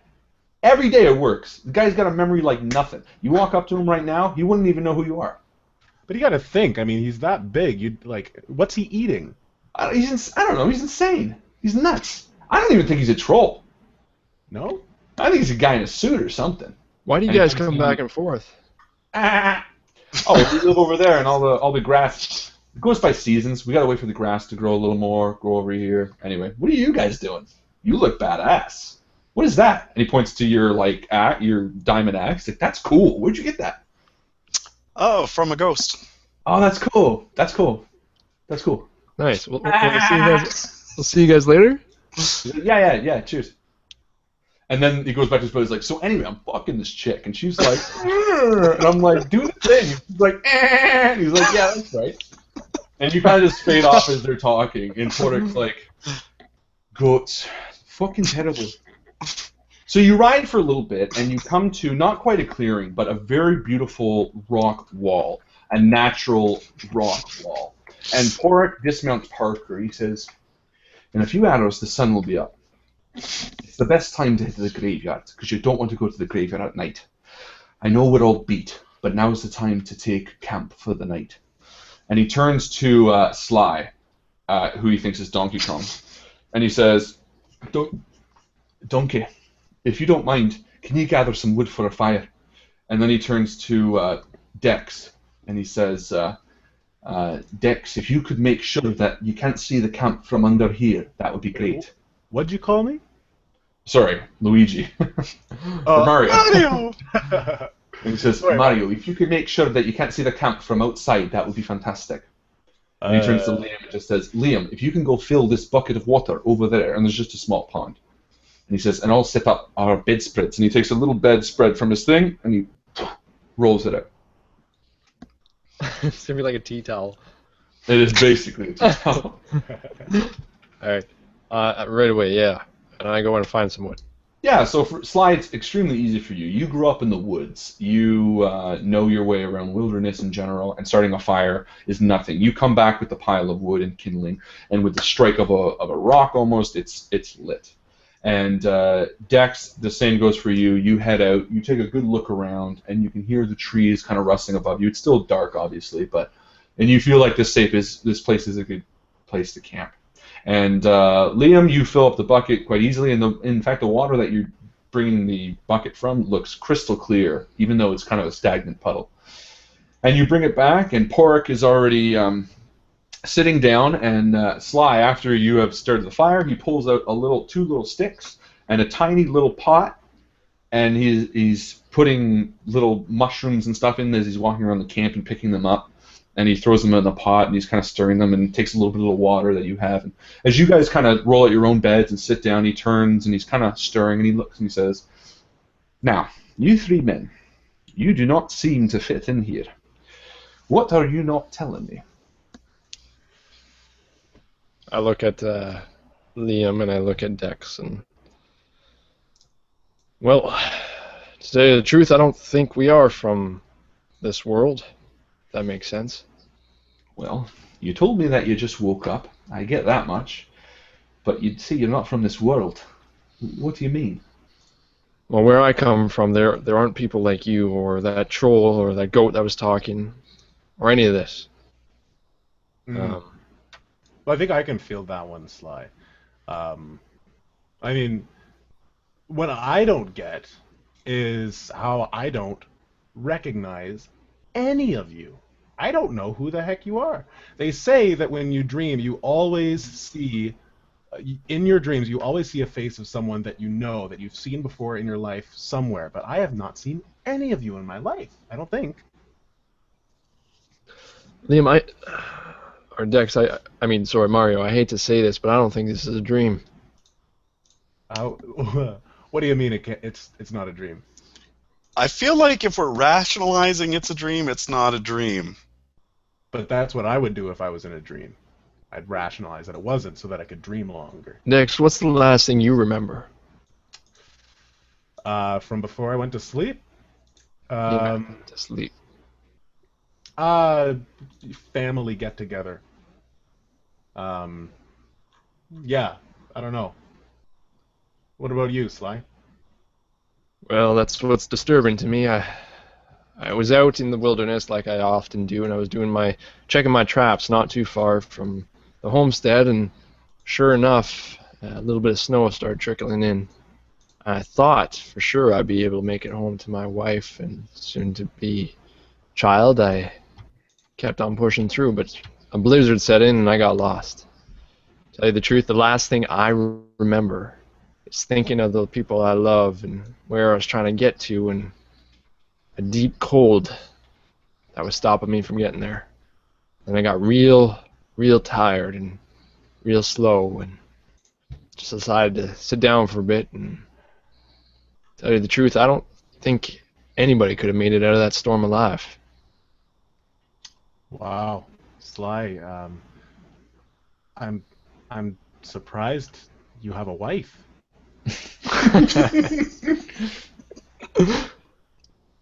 I stroke my beard. Yeah, I was really lucky. Sarah's a beautiful woman, and I don't deserve her. What about you, Liam? What do you remember? Well, I'm trying to. Well, I do remember being out at night, right around Young and King. Chicago? Toronto, Ontario, Canada. Oh, you're a Canuck. Weird. Yeah, eh? And I remember a woman screaming. Huh. And I remember running over, and yeah, and I was chasing this guy down the street because he had taken her purse. And just when I got to him, then there was a sharp pain in my back, and it was like unbearable pain. That's weird. Like, how can I not even remember that when I woke up? Well, And then just everything I remember, like everything just going black. amazing. Huh. You guys, Did you not have guys anybody that you cared about back home? Well, absolutely. Like, friggin' my Kingdom of Quest group, they won't survive without me as their cleric. They're friggin' bad players. I'm always resurrecting them. And I know and what that's like. my dog Bonkers, who's gonna feed Bonkers? And I'm gonna try to feel around and see if I've got a scar or something. Okay, perfect. So yeah, you do. You feel where you felt the knife penetrate, and it's sort of healed over, but like really, really, really old. Like it was healed a long time ago. That's what I'm trying to figure. Like, so now I'm taking his Dex's dream theory. Now I'm wondering if I'm in a coma. Well, I'm very impressed with myself right now that in my subconscious I was able to create these very moving, livid stories for these characters who are clearly just figments of my imagination, and Narcissist. make it realistic. I'm not a narcissist. It's my dream. This is my dream. I'm glad I'm in your world, dreams. and you're just part of it. Yeah. I mean, I like you guys. You guys are cool, but I mean, I'm gonna wake up. I'm gonna forget you. And Pork is listening to all this as he's just kind of leaning on his little pad with Parker next to him. He's stroking him. He says, "Lads, I hate to tell you, but I've never heard of this Toronto. I have no idea where you're from." Well, Now, come to think of it, when back at the kingdom, and I didn't pay attention necessarily because it was just happening. Did anyone look human, or was everyone slightly off human, or? No, they all looked human, eccentric, Like- kind of like eccentric versions of humans, but That's what I mean. Almost more cartoony, or? a little bit, yeah. Okay, so now that's weird. Sorry to cut you off there, Sly. I think the reason you have never heard of Toronto is because it's not from here. What do you call this land? And Pork kind of looks around at the trees and the stars. This is the kingdom of Dalvin. To the far Right. east of here is Tanalor, beautiful country. Beyond that is the kingdom of Daventry. That's where I'm from. What happened in Daventry? Conquest of King What's Bran. beyond that? What's the whole area called? All those Oh. kingdoms together. What do we call that? Well, most of it's just called Daventry, to be honest. A lot of it hasn't been mapped. Well, I think we come from a place that's not on any of your maps. It doesn't. I mean, come on, Dex. And I walk up to Dex and I pinch him really hard. Have you ever had What the hell? I say, have you ever had a dream that can do that? I got stabbed in the foot. It's real. Oh yeah, you did get stabbed in the foot, but yeah, I don't know, the pain. I can definitely feel that. That's weird. I feel like I would have woken up with that. And this, None of you tried to stop me from getting in the way of an ogre? What is wrong with you guys? Okay, first of all, Seriously. Liam, I'm going to correct you. First of all, you should know this. You A play troll. such a quest. Or it was a It's troll. a troll. Thank you. Okay, carry on.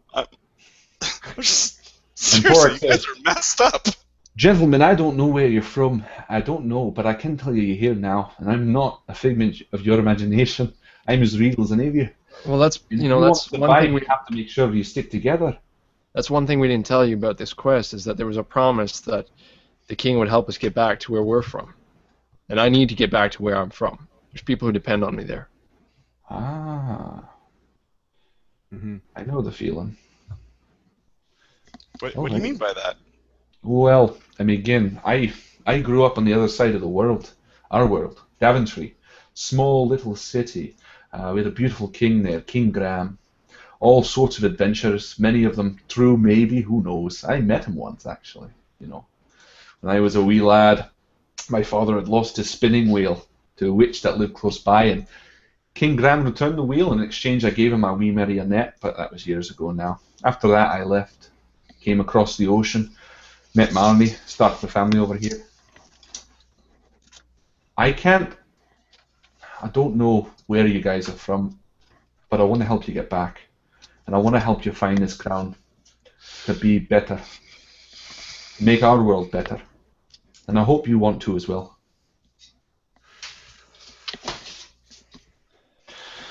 Anyway, I'm going to get a wee shut-eye. And he kind of rolls over, and Parker does that dog's sigh that we all know. And Circles around for a he bit. goes to bed.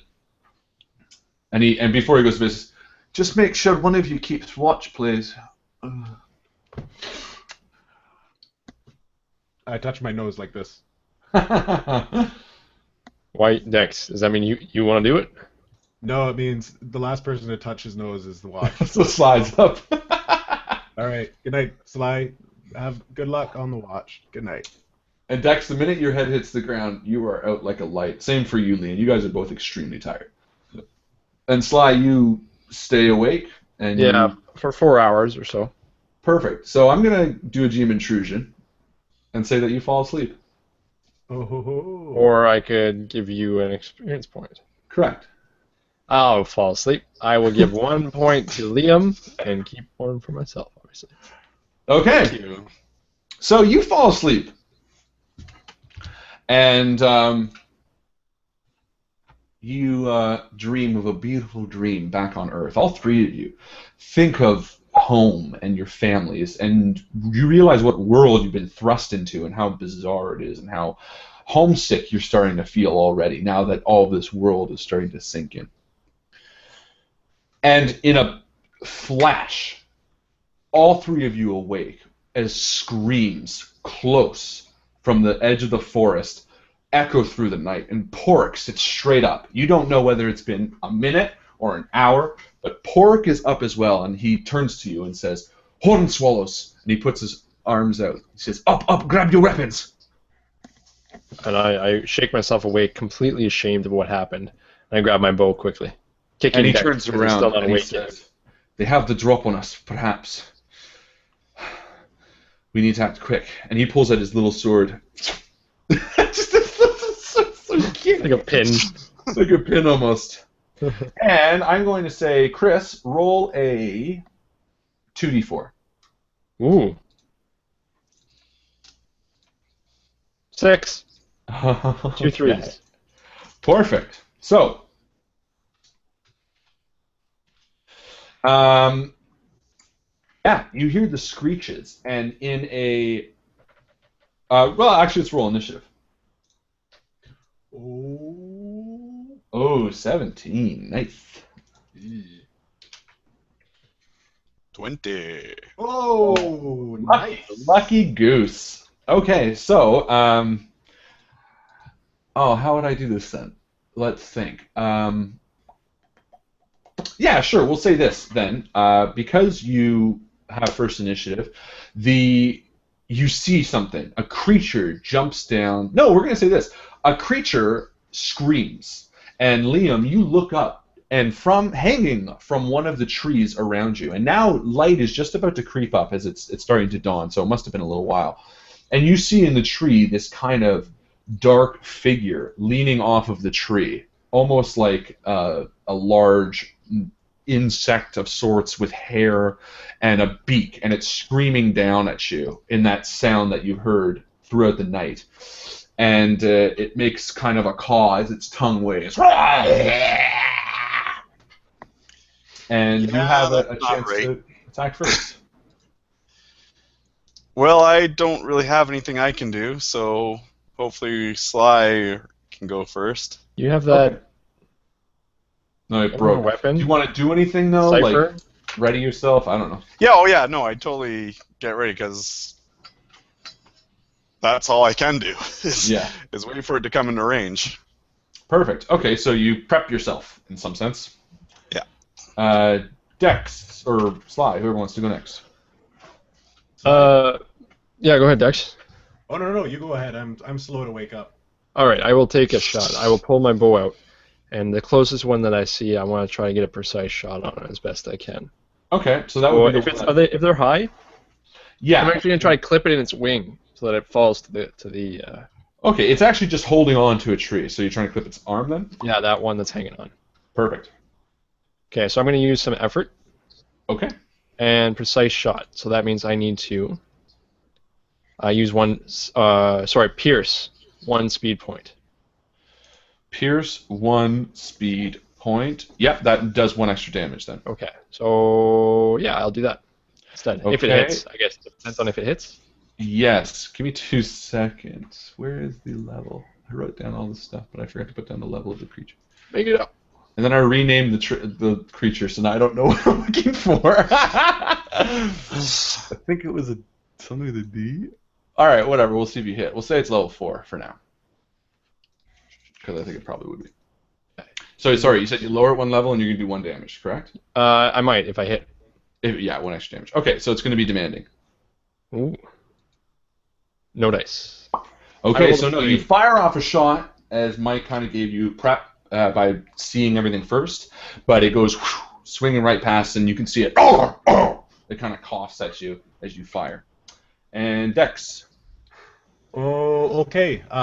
So I push myself up off the ground and shake my head, and my mouth is really dry, so I'm still kind of trying to figure out what's going on.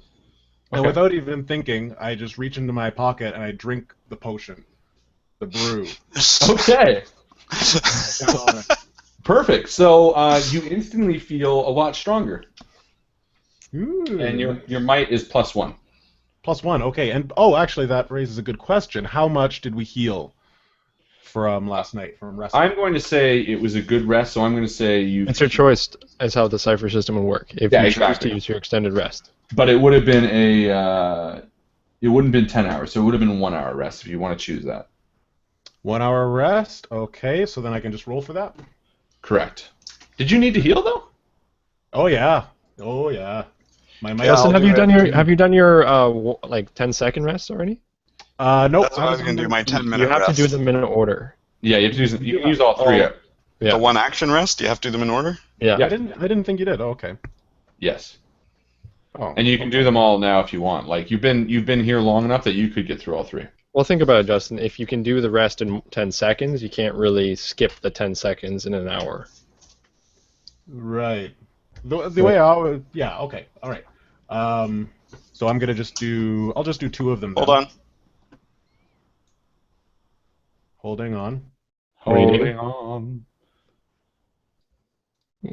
All right, so I've recovered 9. Okay, so I am back up to 7 might, and I am back up to... Oh, what did you roll, Chris, when you hit, or when you attacked? My total score, my roll was a 3. Okay, yeah, you still missed, but they are actually level 3. That was my fault. So it would have been 6, but you still would have missed. Right. All right, okay. So I've got my brew, and my might went up 1? Yes. Okay, perfect. So then that's my action. Correct. Okay. And Liam just readied himself. So that creature that you fired at jumps down from the tree and lands Yeah, on top of you, Liam, because he was closest to you. So, yes, Justin, by +1. No, not total, just temporary. Cool. And so he jumps down on you, and he hits you. So roll defense, or tries to hit you, I should say. All right, I'm going to lower 1 difficulty because I have speed defense. Are you wearing armor, though? Nope. Oh, okay. None of you guys are wearing armor? Nope. Danger. Okay. So it's going to be... Ooh. Yeah, no, that did not work. So he is going to land down on you and inflict 3 points of damage. Straight damage, too. Ugh. Alrighty. And... Oh! So it's going to be 2 because I do have resilience. Perfect. As he's... So sorry, that was might damage? Or does it matter? Might damage, yes. Okay. So that was a natural 1. I don't know if it was said. Yes, it Yes. was. So it means I get to Natural also one. do an intrusion. Yes. Does your resilience... I thought your resilient only adds armor to when you're wearing armor. Nope. It doesn't say. It just says +1 to armor. Okay. All right. So he hits you. And for the intrusion, I am going to say his beak goes right into your side. And at first you think, oh my god, my guts are going to be ripped open. And you feel him clamp on something hard, and out he pops with the metal boot in his mouth. and yeah, we'll say that was another action. He grabs it from you. So that was the Alright. intrusion. He takes that. Interesting. What other ciphers are you guys carrying by BT Dubs? I've used mine. And Justin, you only have the... Horn of something. Right. That's the only one left, right? Yes. It's the only one I got. What's it And- called? The Horn of Berkshire. Berkshire. Come on, guys. You don't know the Yes. Berkshire horn? Okay, excellent. Perfect. So that's what that one does. The other 5... I'm going to say 2 more jump down from trees, but they're too far away to do anything. However, they position themselves on either side of you, Dex. Well, sorry, hang on a second.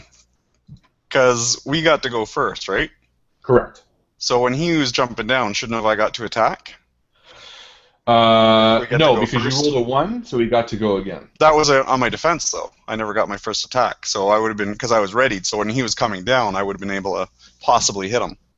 No, because you didn't defer until he was moving in. You didn't have an action because you couldn't range attack him. Basically, it's like if a guy was you know, 20 feet away. And you're ready, so as soon as he comes in, you go, bonk!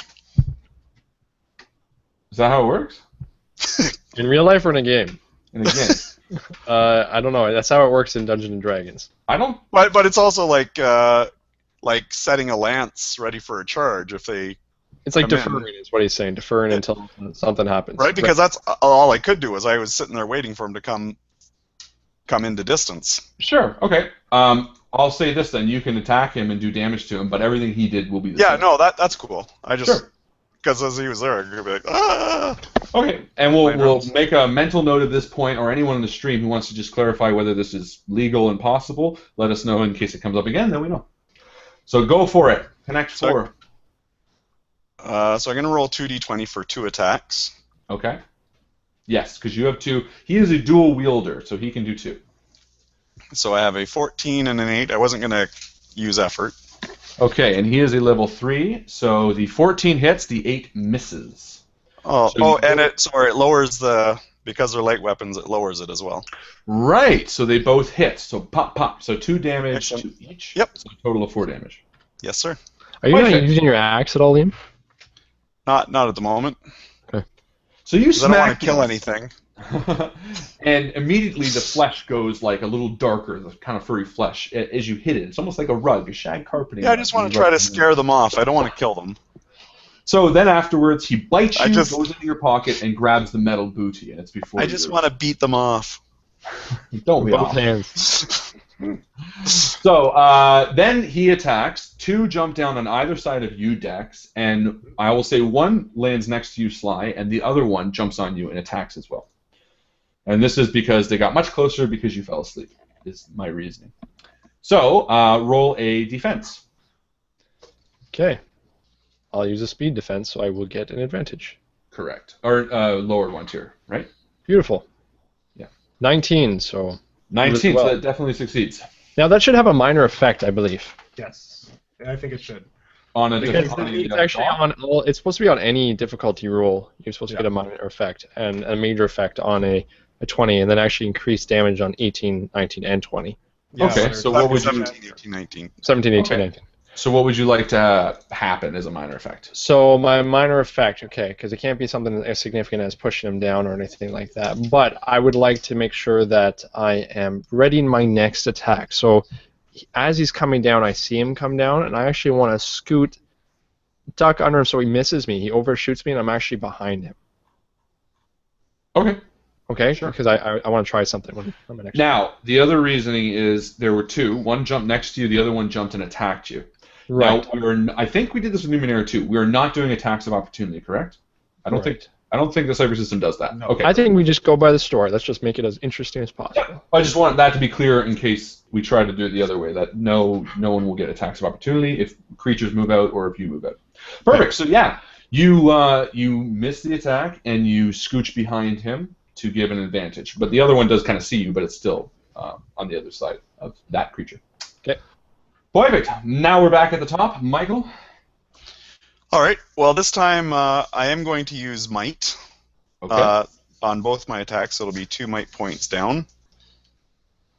Okay. So, sorry. Yeah, it's not an effort. It's just I subtract might, correct? If I'm using bash. Yeah, if you're just using a skill, you just take one off. Okay. Unless you have an edge.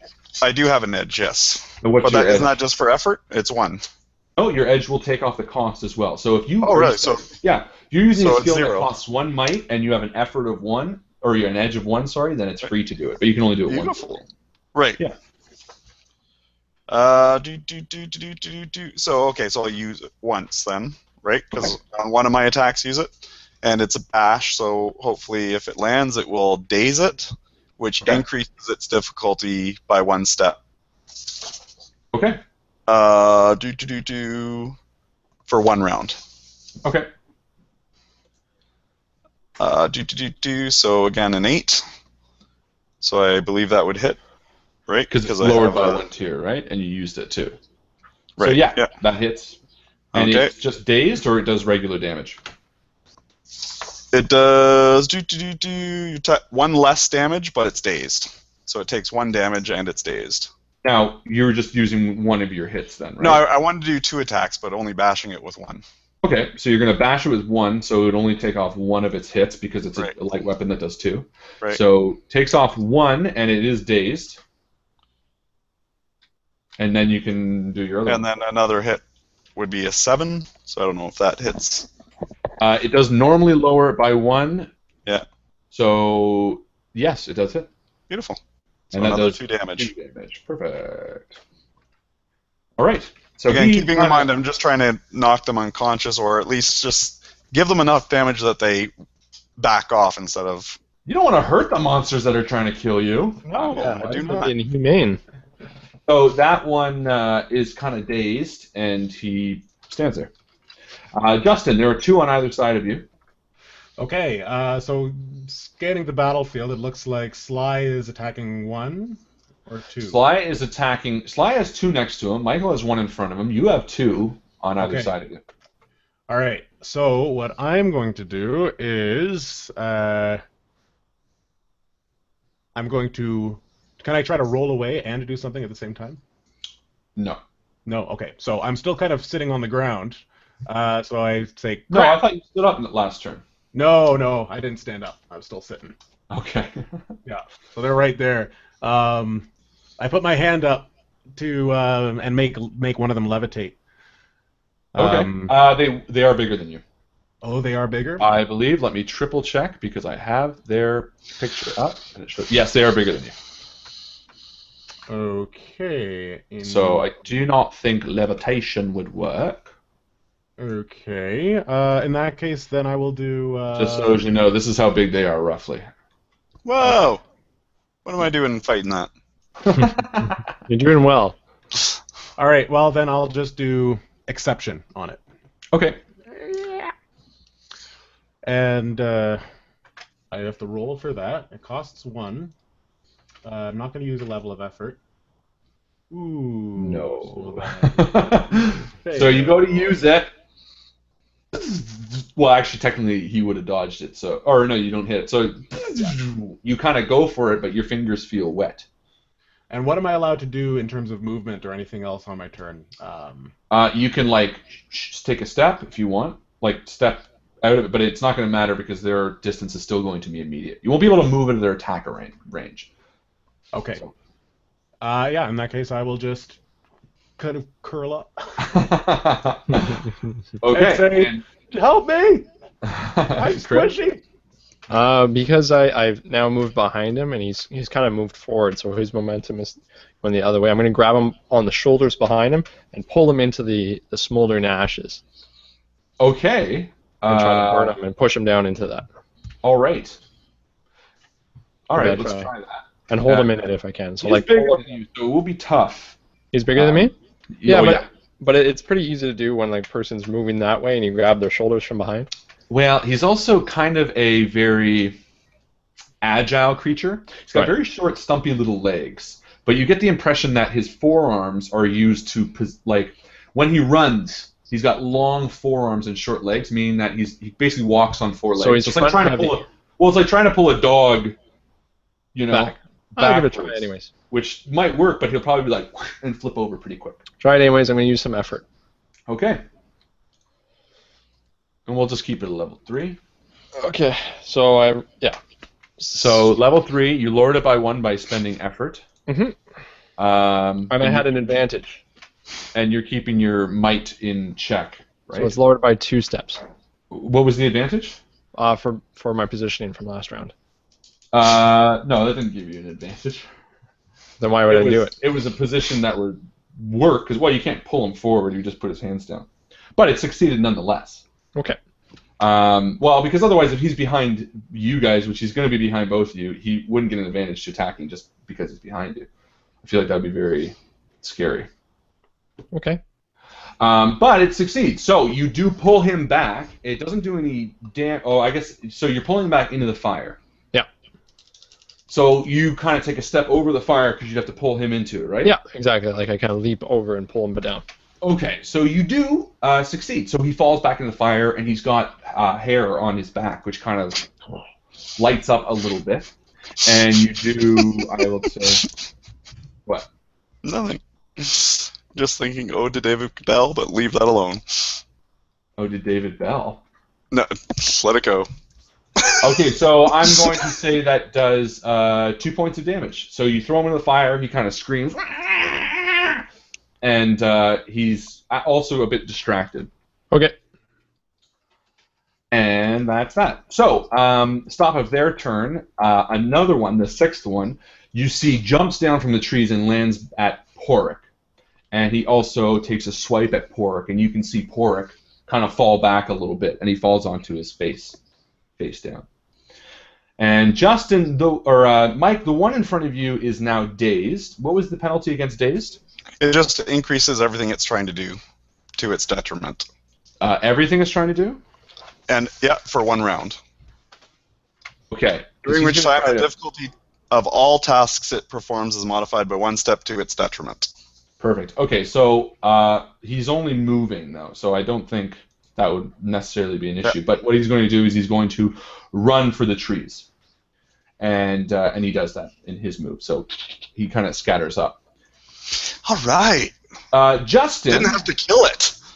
Justin, the 2 next to you look pretty angry because you went like this. Oh, right. Let me think. But they kind of give you this look. And one, I'm going to say one goes to bite you. Okay. Your skin. Okay. Yeah. So roll defense. I will try to dodge it. I'll try to roll out of the way. Perfect. Okay, so I'm going to use a level of effort on my speed. Okay. So that's I thought your speed was at 0. Oh, no. My speed's at 11. Whose speed is 0?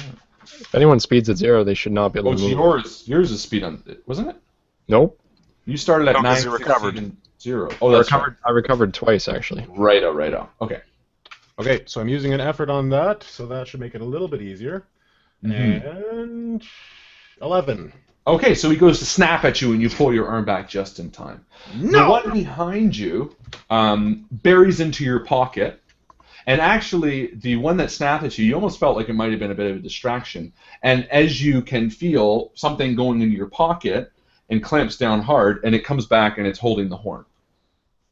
A $587 horn, $400 horn. Oh, And Chris, the one that is on fire, I will say it's distracted, so its turn will just be moot. And the other one, however, he will come at you and attack. And he will just attack regularly. So just dodge a 3, and speed defense will be 1, so you'll need a 6 or lower. Success with a 13. Success. So he comes at you, he goes to snap, and you dodge it. Yeah. Perfect. Okay, Michael. Alrighty, I am going to just take that quick moment to rejoice that I didn't have to kill something, and then I'm going to turn around and see Pork, and run over to try to assist Pork by beating off that creature. The creature likes it. Okay, Yeah. so you run over to Pork and you get down by his side, or sorry, you run over to Pork to kind of get between the creature and Pork, I suppose. No, I do want to again just come up and like club the creature, Okay. but somewhere torso-y, not heady, not maybe even arm or Stomachy. something. Yeah, something again that would be like, but not. Okay. super damage. Pork Not kill is it. not so far away from you that it needs to be another action, but based on what you're doing, I'm going to say it succeeds, but it doesn't inflict any damage. Really, it does what you need it to do. You whack him in the ribs, and the creature kind of goes, "Ugh," and kind of looks towards you a little bit. Okay. Justin. Okay, I am going to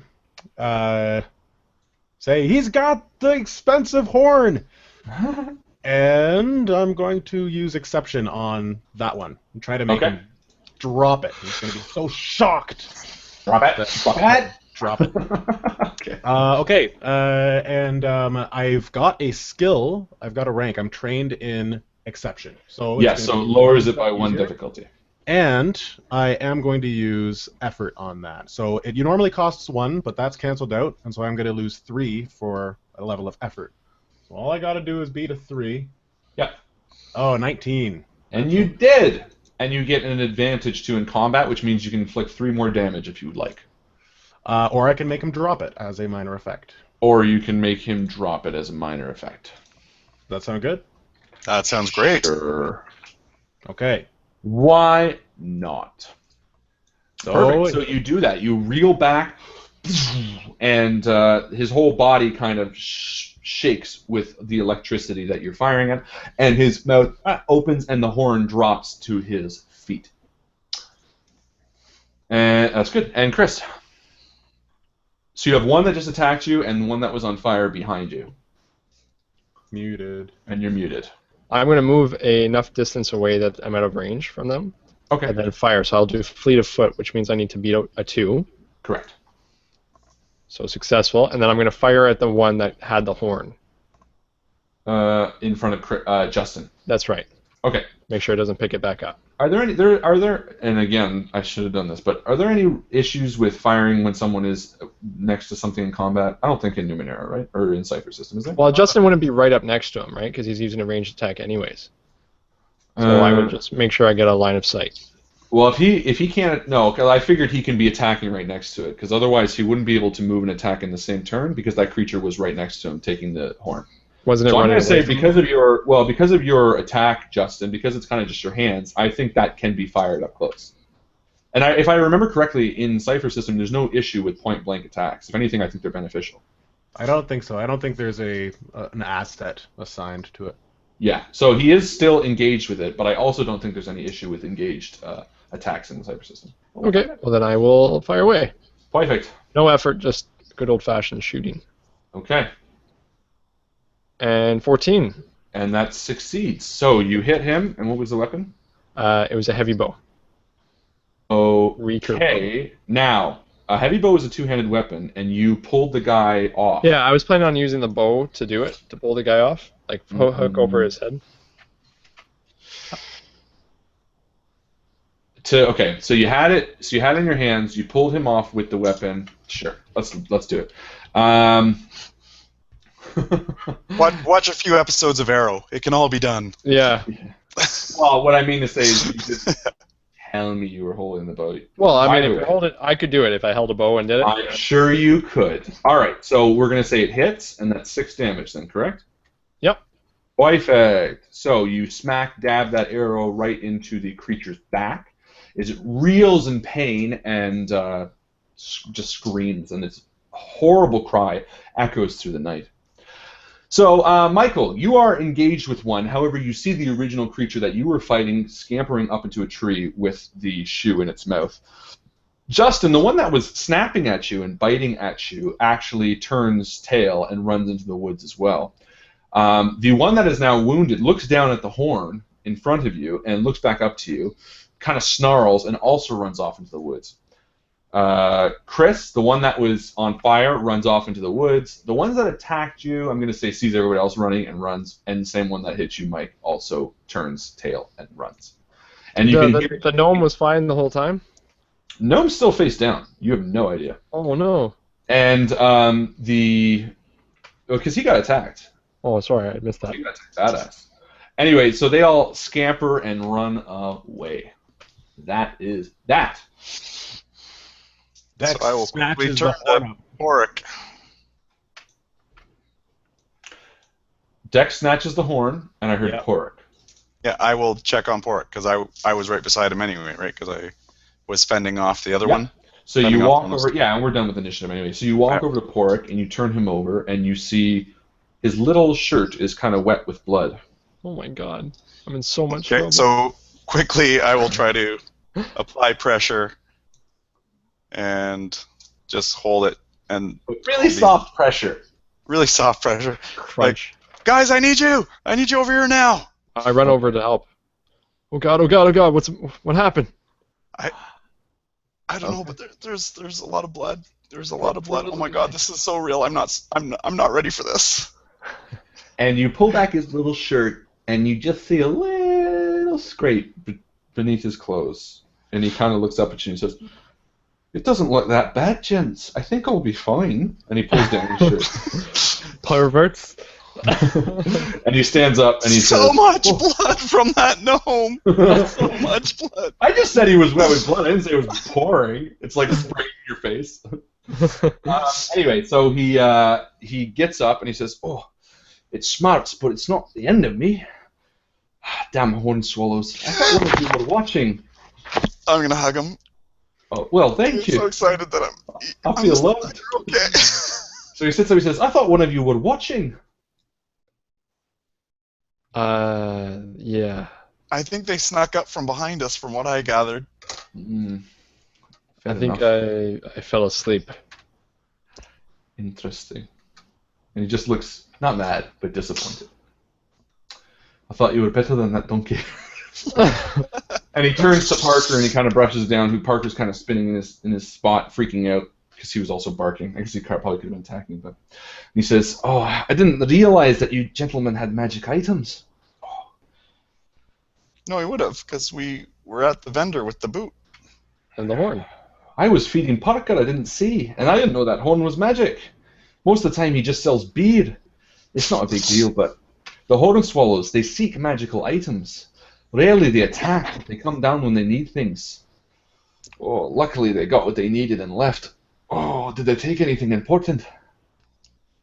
I checked myself for anything missing. So you didn't have any magical items, so you were pretty good. And Liam, you lost the magic boot. I lost the boot of Arden. Dex, you pretty much properly defended against the horn. I do want to mention my mistake, but I just didn't stay on top of it. Just so as you know, Dex, you feel very drained right now. That beer gives you +1 might for one round, and then it gives you -2 might for the round after, and then you're back to normal. But you didn't attack with might, so it wouldn't have mattered. Right. All right. Well, Anyway. Dex basically snatched up the horn and fell back asleep. Yeah, It's you're kind like, of like, yeah, it was kind of like just like a night walking thing or a sleepwalking fucking, you sort of fucking moment. sleep. I was just like, ah. And Porak turns to him and says, we should get him up. The horn swallows scare easily, but they'll be back in greater number. So he climbs onto Parker and he rolls up his bedspread and kicks the fire a little bit and puts it back and says, "Gentlemen, I'll take you to the graveyard, but I think that's about as far as I can go. I need to go home to Manny." Get him up, please. Mario! So he's on Parker as you wake up, and he kind of says, "Gentlemen, we need to keep moving," as daylight breaks, and you can now see the lighting of the trees.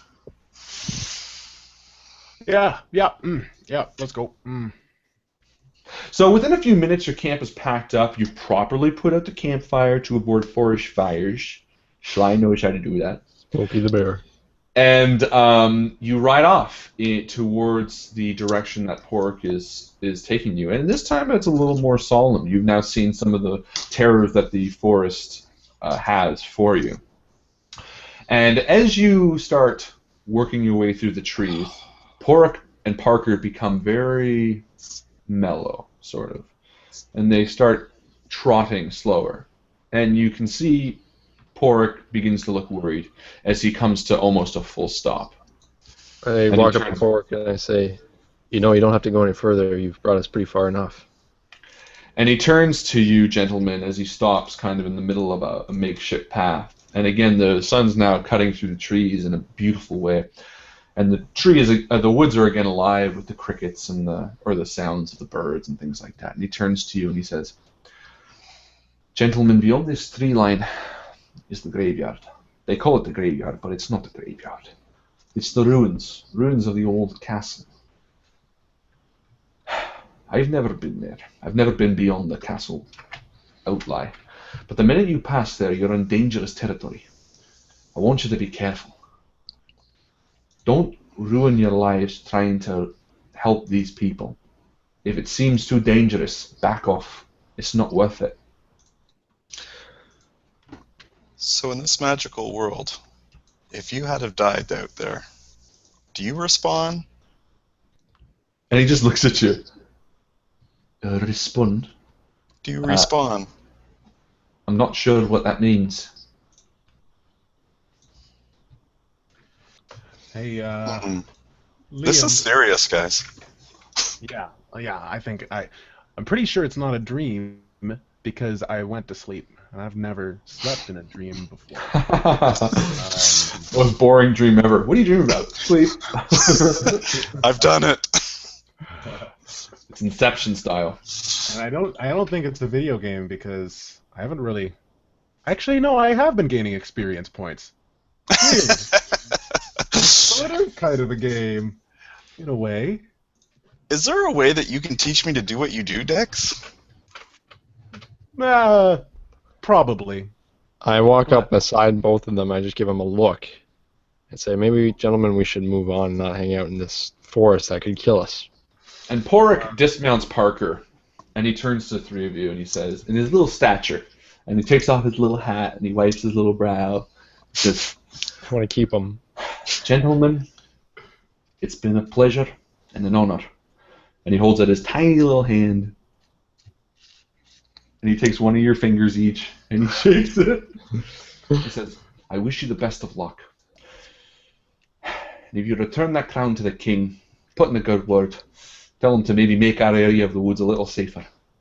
And he gets back on Parker, he puts his hat back on, and he rides off back the way he came. And you see a meteor fall on him. No, he lives a long and prosperous life, I'm sure. All right, so the three of you are standing in the sun-kissed forest, dew on the flowers, and the woods alive, and you can feel the sense of something dark lying beyond the next tree line. You think we're ready for this, guys? A graveyard? Well, it's not really a graveyard, it's ruins. And I'm not going to lie, like, we pretty much kicked ass on those horned swallow things. Yeah, that Like, is we true. fended them off fairly well. I'm feeling pretty confident right now. Like, I think we got this. I think so too. What do you think, mean- Captain Buzzkill? It's called Donkey. Dex. Why do you call me Donkey anyways? Who's this Donkey Kong? Oh, he's just a guy. He's a good guy, though. You'd like him. Anyways, what are we going to do next? Let's keep going. All We right. gotta- And I will take up the rear. Yeah, you will. Yes, you will, Leo. Dex, why don't you lead for a while? You want me to lead? You know I might walk us in circles purposefully just because I think it's funny. Well, so far I've fallen asleep and nearly got killed by a witch, so I haven't been particularly helpful. Don't be so hard on yourself, Buzzkill. Come on, you take the lead. You can do it. Come on, Sly. I kind of feel... Okay, yeah, I can do it. So you guys start marching forward, and the woods are alive once again. And as you The sound of music. start down a small slope, you kind of pick up a little bit of speed, and the trees become a little more wiry. And you continue pushing through, and just beyond the next few bushes, you begin smelling the sweet scent of water on stone as if it's a cave. And you can smell something other than just the forest, which you've become so accustomed to over the past day or so. And Sly, taking the lead, you press aside a small bit of shrubbery, and what you see before you is these gorgeous but very scary looking ruins. And maybe 10 feet in front of you lies a graveyard within the ruins of what looked to be one time some sort of chapel of a castle. I smack Liam and say, see, told you there was a graveyard. And as you stand there, the vines hang from the ceiling, which kind of sway in the wind, and the crackling bits of ceiling tile shift, and every once in a while flakes of plaster or stone fall from the roof, and there's this eerie sense of calm as you look out over the grave. What did that horn do? I don't remember. Maybe we should have it at the ready. Didn't it? Stop Well, the the undead dead- army. I believe so, yes. Let's have that at the ready. That's what it does. Right, okay. I take it out, and I get it ready. I put it on my head like a horn. Okay. So you put the horn on your head, and it begins, just the cusp. I'm going to do an intrusion. I'm going to say when you put it on your head as a joke, it actually snaps a bit of the horn. Whoa. Oh. It just the because it's very old. It's like you stretch this a little bit, and a crack formed just here. Don't do it. I'll take the intrusion. Perfect. So you're going to put it on your head, and as a joke, you hear a crack. And looking down, you can see a line now split down the horn. I immediately cover the crack and look at the other guys and go, haha, it's all good. Okay. Who's... Oh, and so I give an experience point to Sly to boost his confidence. Oh, I needed that. Yeah. Well, you seemed a little downhearted before, so here's an experience point. So, what do we have on us right now, guys? I'm just thinking because from kingdoms and quests, if we are fighting skeletons, then a good blunt weapon is what you want. Well, Got a point. I could use the back of that axe if you let me borrow it. Absolutely. And I take the axe to be used. Okay. Dex? However, when you hold the axe, Ooh-hoo-hoo. it feels a little heavier. It still has the weight, but it's no longer a light weapon. Okay. It doesn't give you -1 to attack. It's just a medium weapon for you. Okay. Because it's an enchanted axe, and it's from Michael. Okay. You already got your reward. If you take 1 XP from the ghost woman and you get the axe, then what the hell is the lesson? Still. Okay. Let's do this. Yeah. Okay. Now, what are you holding in your hands, Sly? You have an axe. Bow's on my back. And the bow is on your back. Okay. Yeah. And Justin. And I got a dagger on my belt. You have a dagger in your belt. Okay. So, and Dex, you have nothing in your hands. I've got the horn. Just the horn in your hand. Perfect. Horn in my hand. And Liam, you have your 2 sticks. Perfect. So, you just sit there and wait. Let's look for this crown. We gotta look for the biggest. I look for the biggest tombstone that's there, because I imagine it's where the king is or something. The king's not dead. Okay. Well, you peek in, and again, this is the scene that you see before you. So it looks like there's a lot of stones around. There's also a dark underpass, which looks like within there, from your position, you can't quite see, but it looks like there's another area that goes down into some sort of undercroft. And what about that big statue up there? Is that anything? Just looks like a statue. Okay, well, let's go to the investigate. undercroft, because the deeper you go, the more crowns you find, is what I... That is a general rule of thumb. Yeah. No, in Perfect. video games, it actually is, right, Liam? Yeah, absolutely.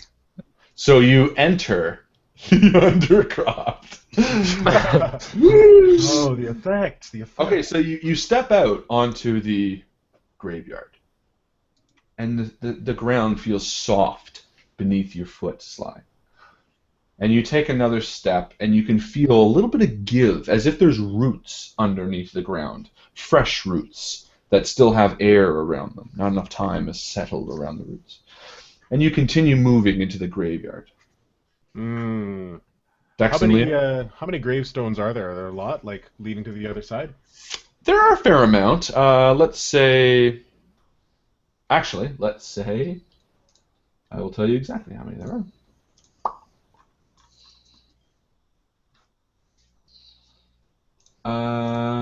There are 5. 5. 5 still standing, yeah. Most of them are in bits and pieces. All right. Can we read them as we go by? Yes, you can. But do you want to? I just choose to hop on them and say, "Ha, the ground's lava," and I try to hop across the top of them to get to the other side, rather than walk across the damp earth. Okay, so you stand up onto a gravestone, Yeah. and give me a roll for... Speed roll. Yeah. All right. Isn't really my character's strength. 14. Okay, yeah, you succeed. So you step up, it wiggles a bit, but you feel pretty good, because, for whatever reason, you're light. And you go to hop to the next one. And give me another speed roll. What is Dex doing? Why don't we do a like one master roll to see if I get to the other side? No, we're going to do this. We're going to do another roll, but instead I'm going to give you the intrusion option. You can go to land on that, and you can take a GM intrusion and see what happens, or you can land on it successfully. I'll take the intrusion.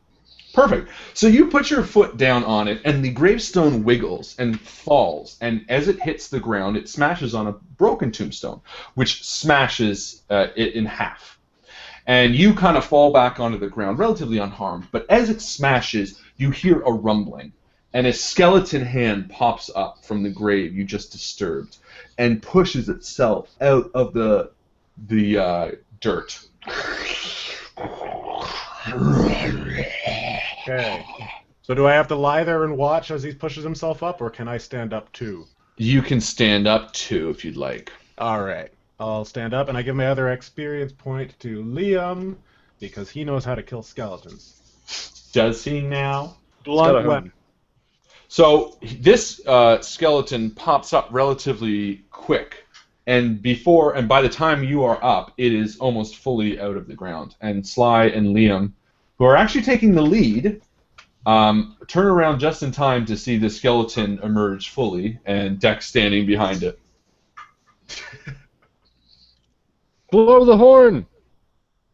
Oh, Yeah. All right. I'll blow the horn. If the skeleton's just kind of standing there like... Perfect. So you go to blow the horn, and sorry, before you roll the horn, let's roll for initiative. Right. Figured. 11. 13. You guys, you can do it, guys. 15. Nice. 2. Perfect. So we're going to force Justin to initiative first because he did blow the horn. And Sly and Liam, what would you like to do? Wait to see what happens. Okay. So you... I would run up to it, mentally, with the concept that skeletons are like really low-level adversaries, and feeling You pretty clearly never cocky. played Dark Souls. Feeling pretty cocky about fending off the creatures that we just did. That I feel would be a much higher level creature with a higher CR rating, and I'm wondering if Anyway, I want to come up from behind it and bash it a few times. Yeah. Okay. I'm going to say that Sly, because he was taking the lead, is a distance away, but you're close enough that you can walk up and whack it. Yep. So go for it. So again, not using any effort. I'm not going to use the bash because there's no point in dazing a skeleton. Righto. And it's going to be... Yeah, success. Nice, So 4 points. Perfect. So you smack it, and it takes both hits, boom, boom, and you see little chips of bone flying off its shoulders and a bit of the metal armor that it is wearing. And I'm not feeling bad about trying to kill these because, they're dead. Oh, and you do see some of the armor absorb some of the attack. Perfect. Okay, and he does not change his method, his course. He takes a step towards Dex, and he takes a big swipe at his face. Woo! I am going to try to might defense it. Just hit me in the face. Come on. No, speed. Okay. Hit me and hit me. I'm not going to use effort. I'm going to roll. Oh, I rolled a 6. Okay. Does he hit? Yeah. Yes, he does hit you. For 4 points of damage. Ooh, okay, but I absorb 1 because I'm wearing light armor on my face, apparently. Correct. And remember, your speed is reduced by 2 while you're wearing that armor. Yep, it already has been. Perfect. And also, if you are wearing armor, take off 1 might point, sorry, because it has been an hour since last rest. Okay. But you would have been back up to whatever you were when you mighted. All right, so your dear friend Dexter is down to 3 might points.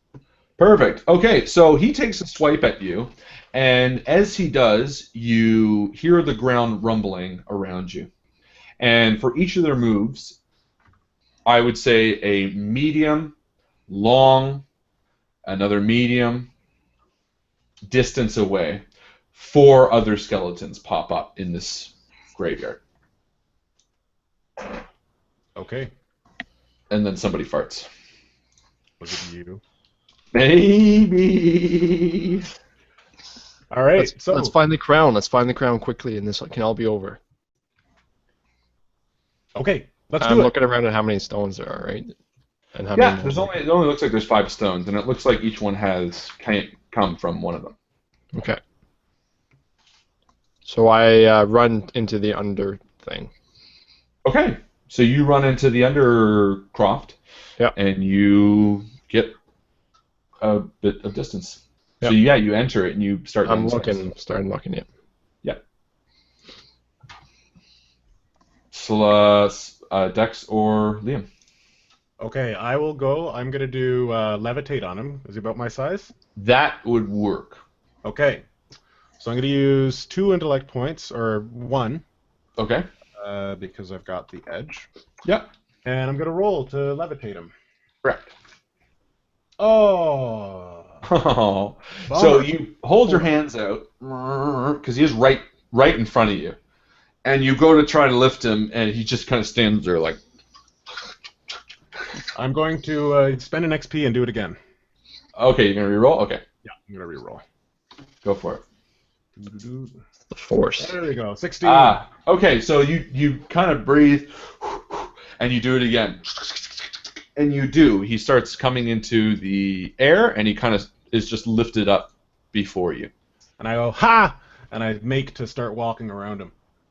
Okay. All right. And now Liam.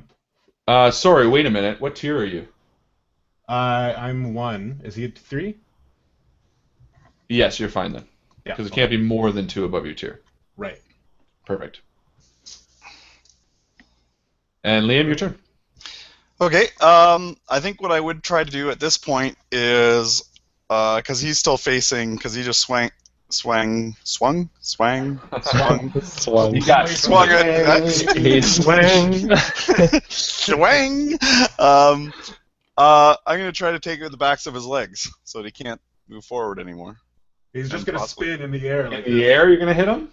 He's in the air now. You can just literally... Oh, he's in the... Oh, yeah. I'll try to bust a kneecap or two. Sure.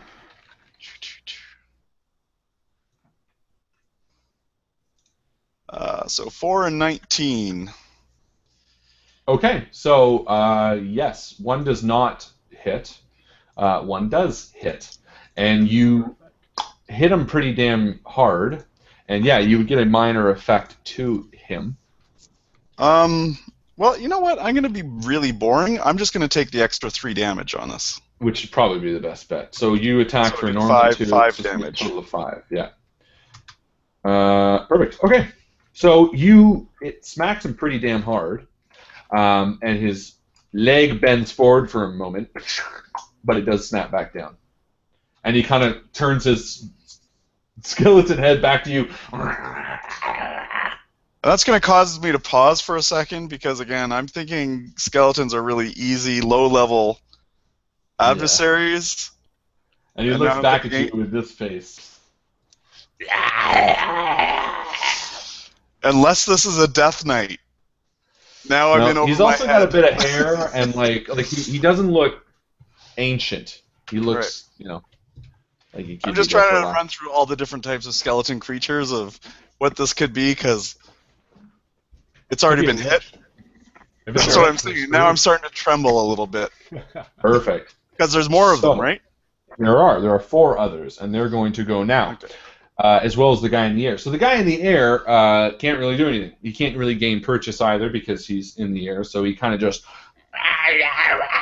and he turns to the other 4 and he says, and he points down at you, Dex, and you're kind of standing there as you're moving around them like, huh? And the other 4 all have bows, and they are all going to fire.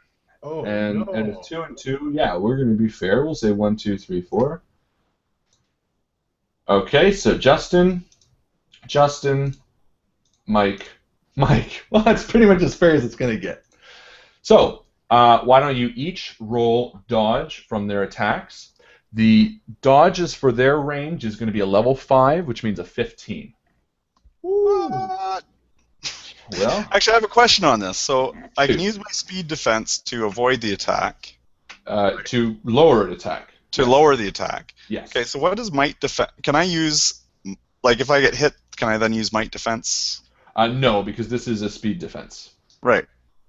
Yes, But so if no, I you take can't use that. damage, but that's what I'm saying. If I take damage, can I then use might defense to lower the damage? I'm Yes. not really sure. You can take damage in either speed or might, depending on what you want to do. Yes, but you can't. But that's what I'm use saying. the Can I might use defense speed to lower. defense to try to avoid it, and then And then if might defense, yes, you can. okay, As the tool that you're taking off. One after the other? No, he's asking like if he uses speed defense to defend, can he then Yeah. take the damage to his might pool? No, Yes. that's not asking. and then use might defense to lower it. Pardon He's me? asking if he can lower it with might defense as well, which I say no, you cannot. You can apply the damage taken to speed or might, which is not the question he's asking, but you can do that. You cannot take a speed defense roll as well as a might defense roll to lessen the impact of the might. It's either a speed defense roll or might defense roll. We can Fair double check enough. that afterwards, but No, that's right. Yeah. Yeah, no, that's cool. So I'll roll 2d20s for both attacks no, and lower they them only- with. No, because they I only have attack two me. attacking me. Right, I have two. Oh shooting. yes, yeah. Do Right? both one. Yeah, sure, do both. And but trying to. are you going to? I'm going to use extend speed defense on both attacks or just on one? both attacks. On both attacks. Okay. So basically, it's gonna be a 12. Okay, so I got hit twice. Yeah. So both of those hit, and it's 4 points each, minus whatever. Yeah. Okay. I should have used effort. I forgot we can do that sort of thing. Yes. So you can spread those out between your speed and might. Okay. So sorry, that was 4 points each. 4 points each. Ouch. Mm-hmm. I am going to use one thing of effort. Okay. On one of the rolls. On one of the rolls. Perfect. So that would be the roll. Okay. 3. That's not enough. No. Oh god. And natural 20. Okay. So that one is very good. Okay. So you get a major action against the attack. I got a major effect, right? Yes. Bowstring breaks. Well, I was thinking something that was going to help me more. Me more. What's with me more? What do you want to help him for? Me more. He's so cool, though. Yeah, you can do a major effect to break his weapon if you wanted to, or could I something that do can a help. major effect as in I dodge in the direction of the door? Sure. So you basically want to take a free move action, sort of. Basically, yeah. Yeah, I see that as. I mean, if it's as powerful to break someone's weapon, I think it's as powerful to do a move. I wouldn't say it's as powerful to do another attack, but a move I think is pretty fair. So sure. So the one arrow hits you square in the shoulder, and your arm just writhes with pain. And with the other, you full out sprint towards as fast as you can to the door, which isn't going to get you all the way there, but it's going to get you a short distance past the floating monster and the other ones. So you are now on the cusp of the overhang. Okay. All right, and Chris, sorry, that was the monster's attacks. So now we are back at the top of whatever order you guys would like. Well, I'm going to keep going. Okay. So you head down to the undercroft, and as you reach the bottom step, you smell the sweet smell of rotting flesh, that almost fungal growth on something that is very pungent, almost a bit sweet. And streaks of light shine in through the broken ceiling as you see a throne of sorts sitting on a set of small stone steps covered in green moss. And sitting on the throne with one hand on his arm and a crown loose on his head sits a skeleton. But he looks more, what's the word, kingly than the others. Whoa. Lich Kingly? And he notices you as you hit the bottom step. He says, "You dare come here."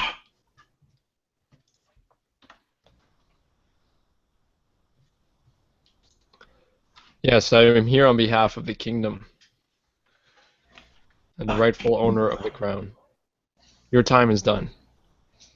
The rightful owner of the crown? And he looks at you, and his eyes, which are already kind of sparking blue, light up a little more. You have been king too long. It's time that you rest. Okay, he... I'm not trying to convince him of anything. I'm just talking to him. Yeah. He stands from his position and begins walking down the steps. You come into my kingdom and dare tell me what to do. Is it not time that you picked the rightful heir to the kingdom, to the throne?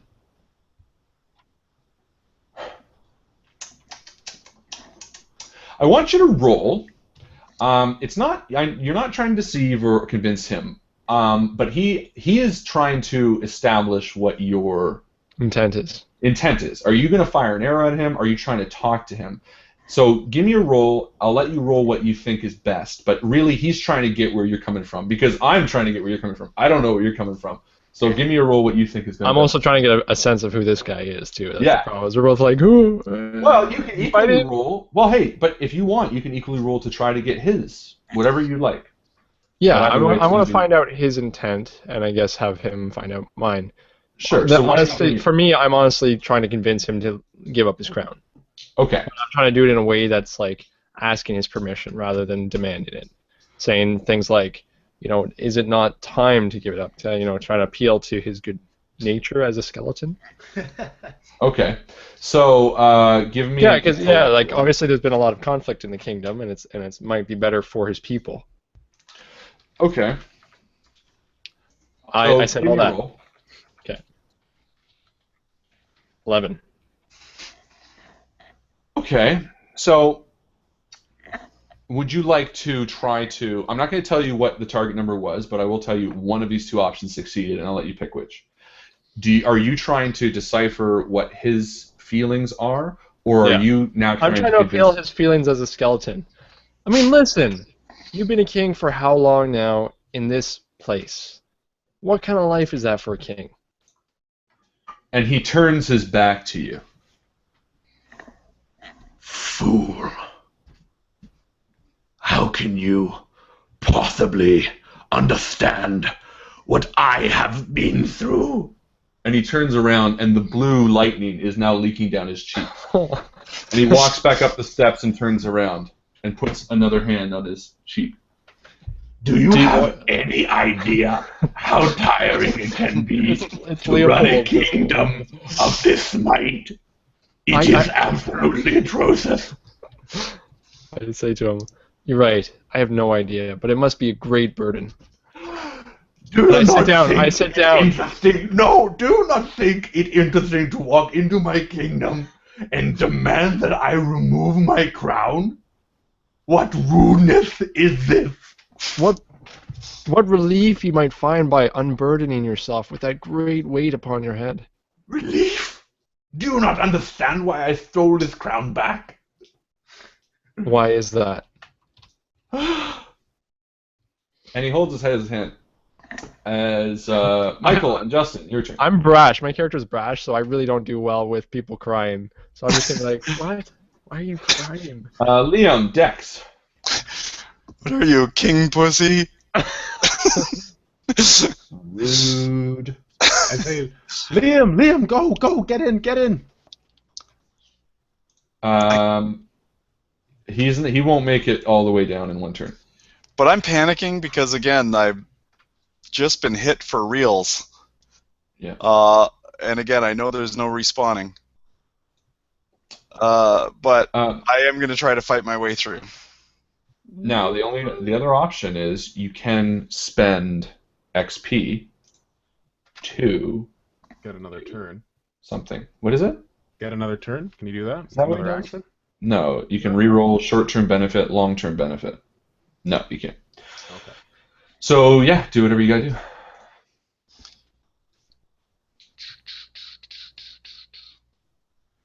$10 and $12. Sorry, what are you rolling for? Just to, if there's any near me, to attack and try to make my way through. Oh, well, again, because moving out of an attack is not going to be a penalty, and the other guy's still floating. Oh, okay, then I'll Going to just... drop. I think he 'Cause actually they- might have dropped, but There was no one near me then because they were hitting with bows, right? So yeah, I'll just run for it. okay. Dodging in and out of tombstones along the way because I want to avoid arrow shots. Now, yes, if you want to get to you can make it to the. I'll say you can make it to the top of the Undercroft stairs. Yep. Which will give you a significant. Actually, two of the skeletons wouldn't even be able to hit you. You'd be out of range, and you'd be out of sight. So. And that is what I would do. Benefit to hiding. Okay. Dex. And I see that Liam's coming, and I'm going to make my way in so that no one can shoot me. Okay, so you run down. There are two skeletons left. They will attack you, but they will be at a disadvantage.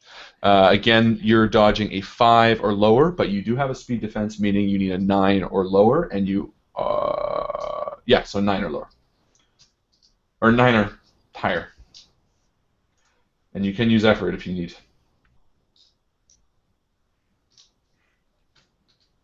Liam? Oh, sorry. What?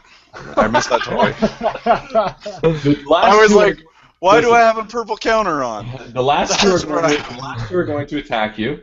Yeah. Because you're in cover, I'm going to reduce the challenge from 5 to 4. So you need And 12 or above, and because you have speed defense, it will be 12 to 9. So 2 attacks will be 9 or above. So the first one, and then the second one for sure. So the first one misses, and the So second one I get hit by the first one, and then... Interesting. Okay, so yeah, you get hit by the first one. Thunk. Now, how much might and speed are you at now? Oh, I still got lots of speed if I wanted, but yeah. Well, not lots, because that will be 4 points, right? Yeah. Well, then what I'll let you do, the same with Justin for the natural 20, is you can spend an action to run down the stairs right And now. that is what I will do. Perfect. You do see the other two moving closer to the door as you run down, but that is that. Is there a door that you can swing shut, or is it just like an open? No, it's just an open thing? hallway. So, Sly, you're sitting there, and you sit down on the steps next to the king, who kind of just sobs. Do you not understand? I had to take this crown back. Why is You know that? how tough it is to keep this voice on all the time. The skeletons won't appreciate me if I don't do it. They think I'm silly.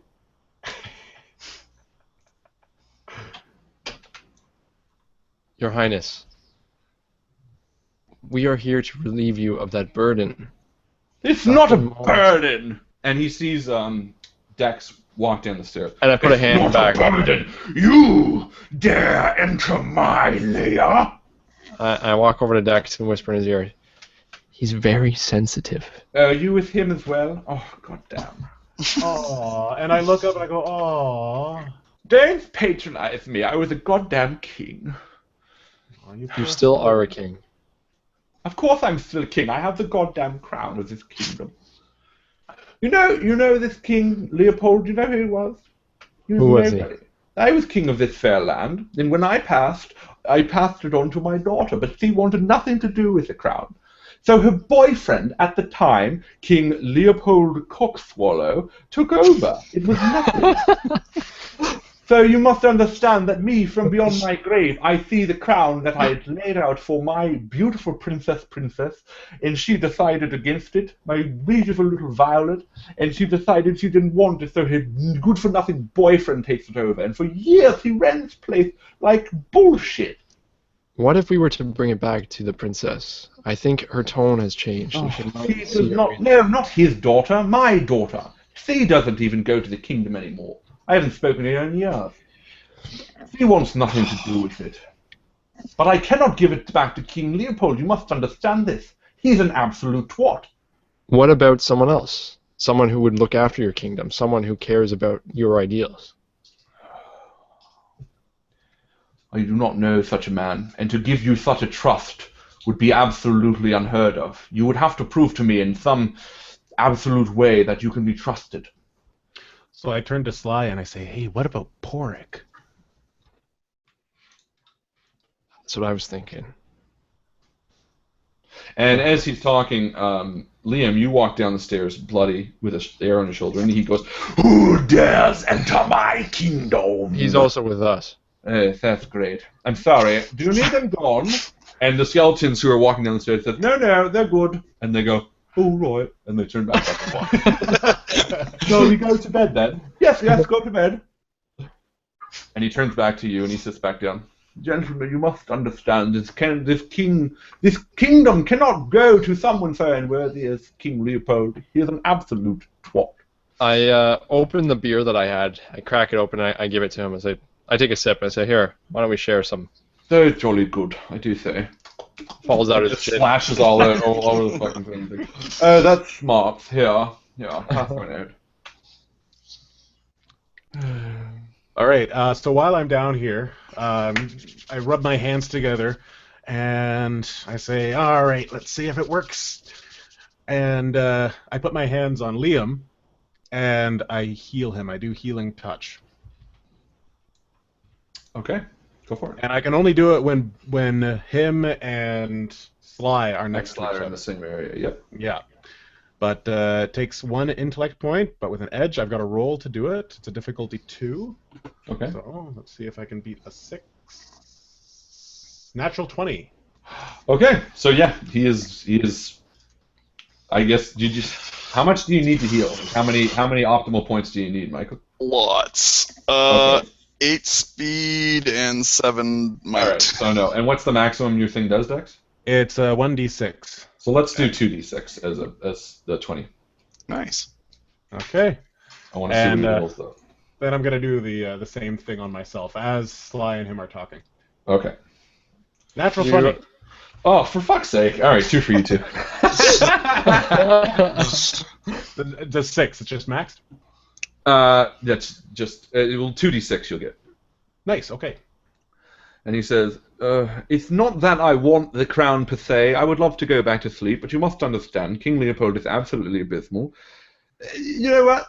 Frankly, sure, I'm not against the idea of giving it away to someone more worthy, but I need to understand that this person is more worthy, or that you can be trusted to be entrusted with this crown. It's a lot to be on my mind, you must understand, especially when my mind is quite rotten." Your Highness, I know you've picked this location to be hard to reach, away Please, from just call me Leopold. Berkshire, please, no more king. Berkshire, I know you picked this place to be exceptionally hard to come to. No, Now, this is where it's buried. This isn't. It's just where I am. Well, I can tell you the journey here was treacherous, and we would not have made it if it wasn't for one exceptionally caring, selfless person. Well, King Leopold is a piece of shit. I told you this. Not him. Well, I don't know who you're talking about then. A gnome that we met. You want me to give the crown to a gnome? Not just any gnome. A man willing to risk his life just for strangers for the sake of helping them out. And helping out his kingdom. Or his land he lived in. Well, interesting. I'll also give you this cool horn. And I hold up the horn of Berkshire.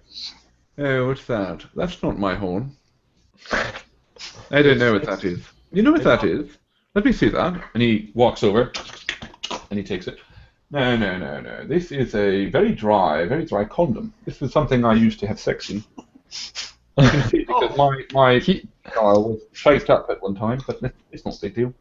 Listen, I'm considering something. Somebody roll a charisma on this guy, intellect. I'll give it a shot. I'm going to use... Why not? You're the most charismatic. Well, I know Justin's not. I don't know about Liam. Well, Liam.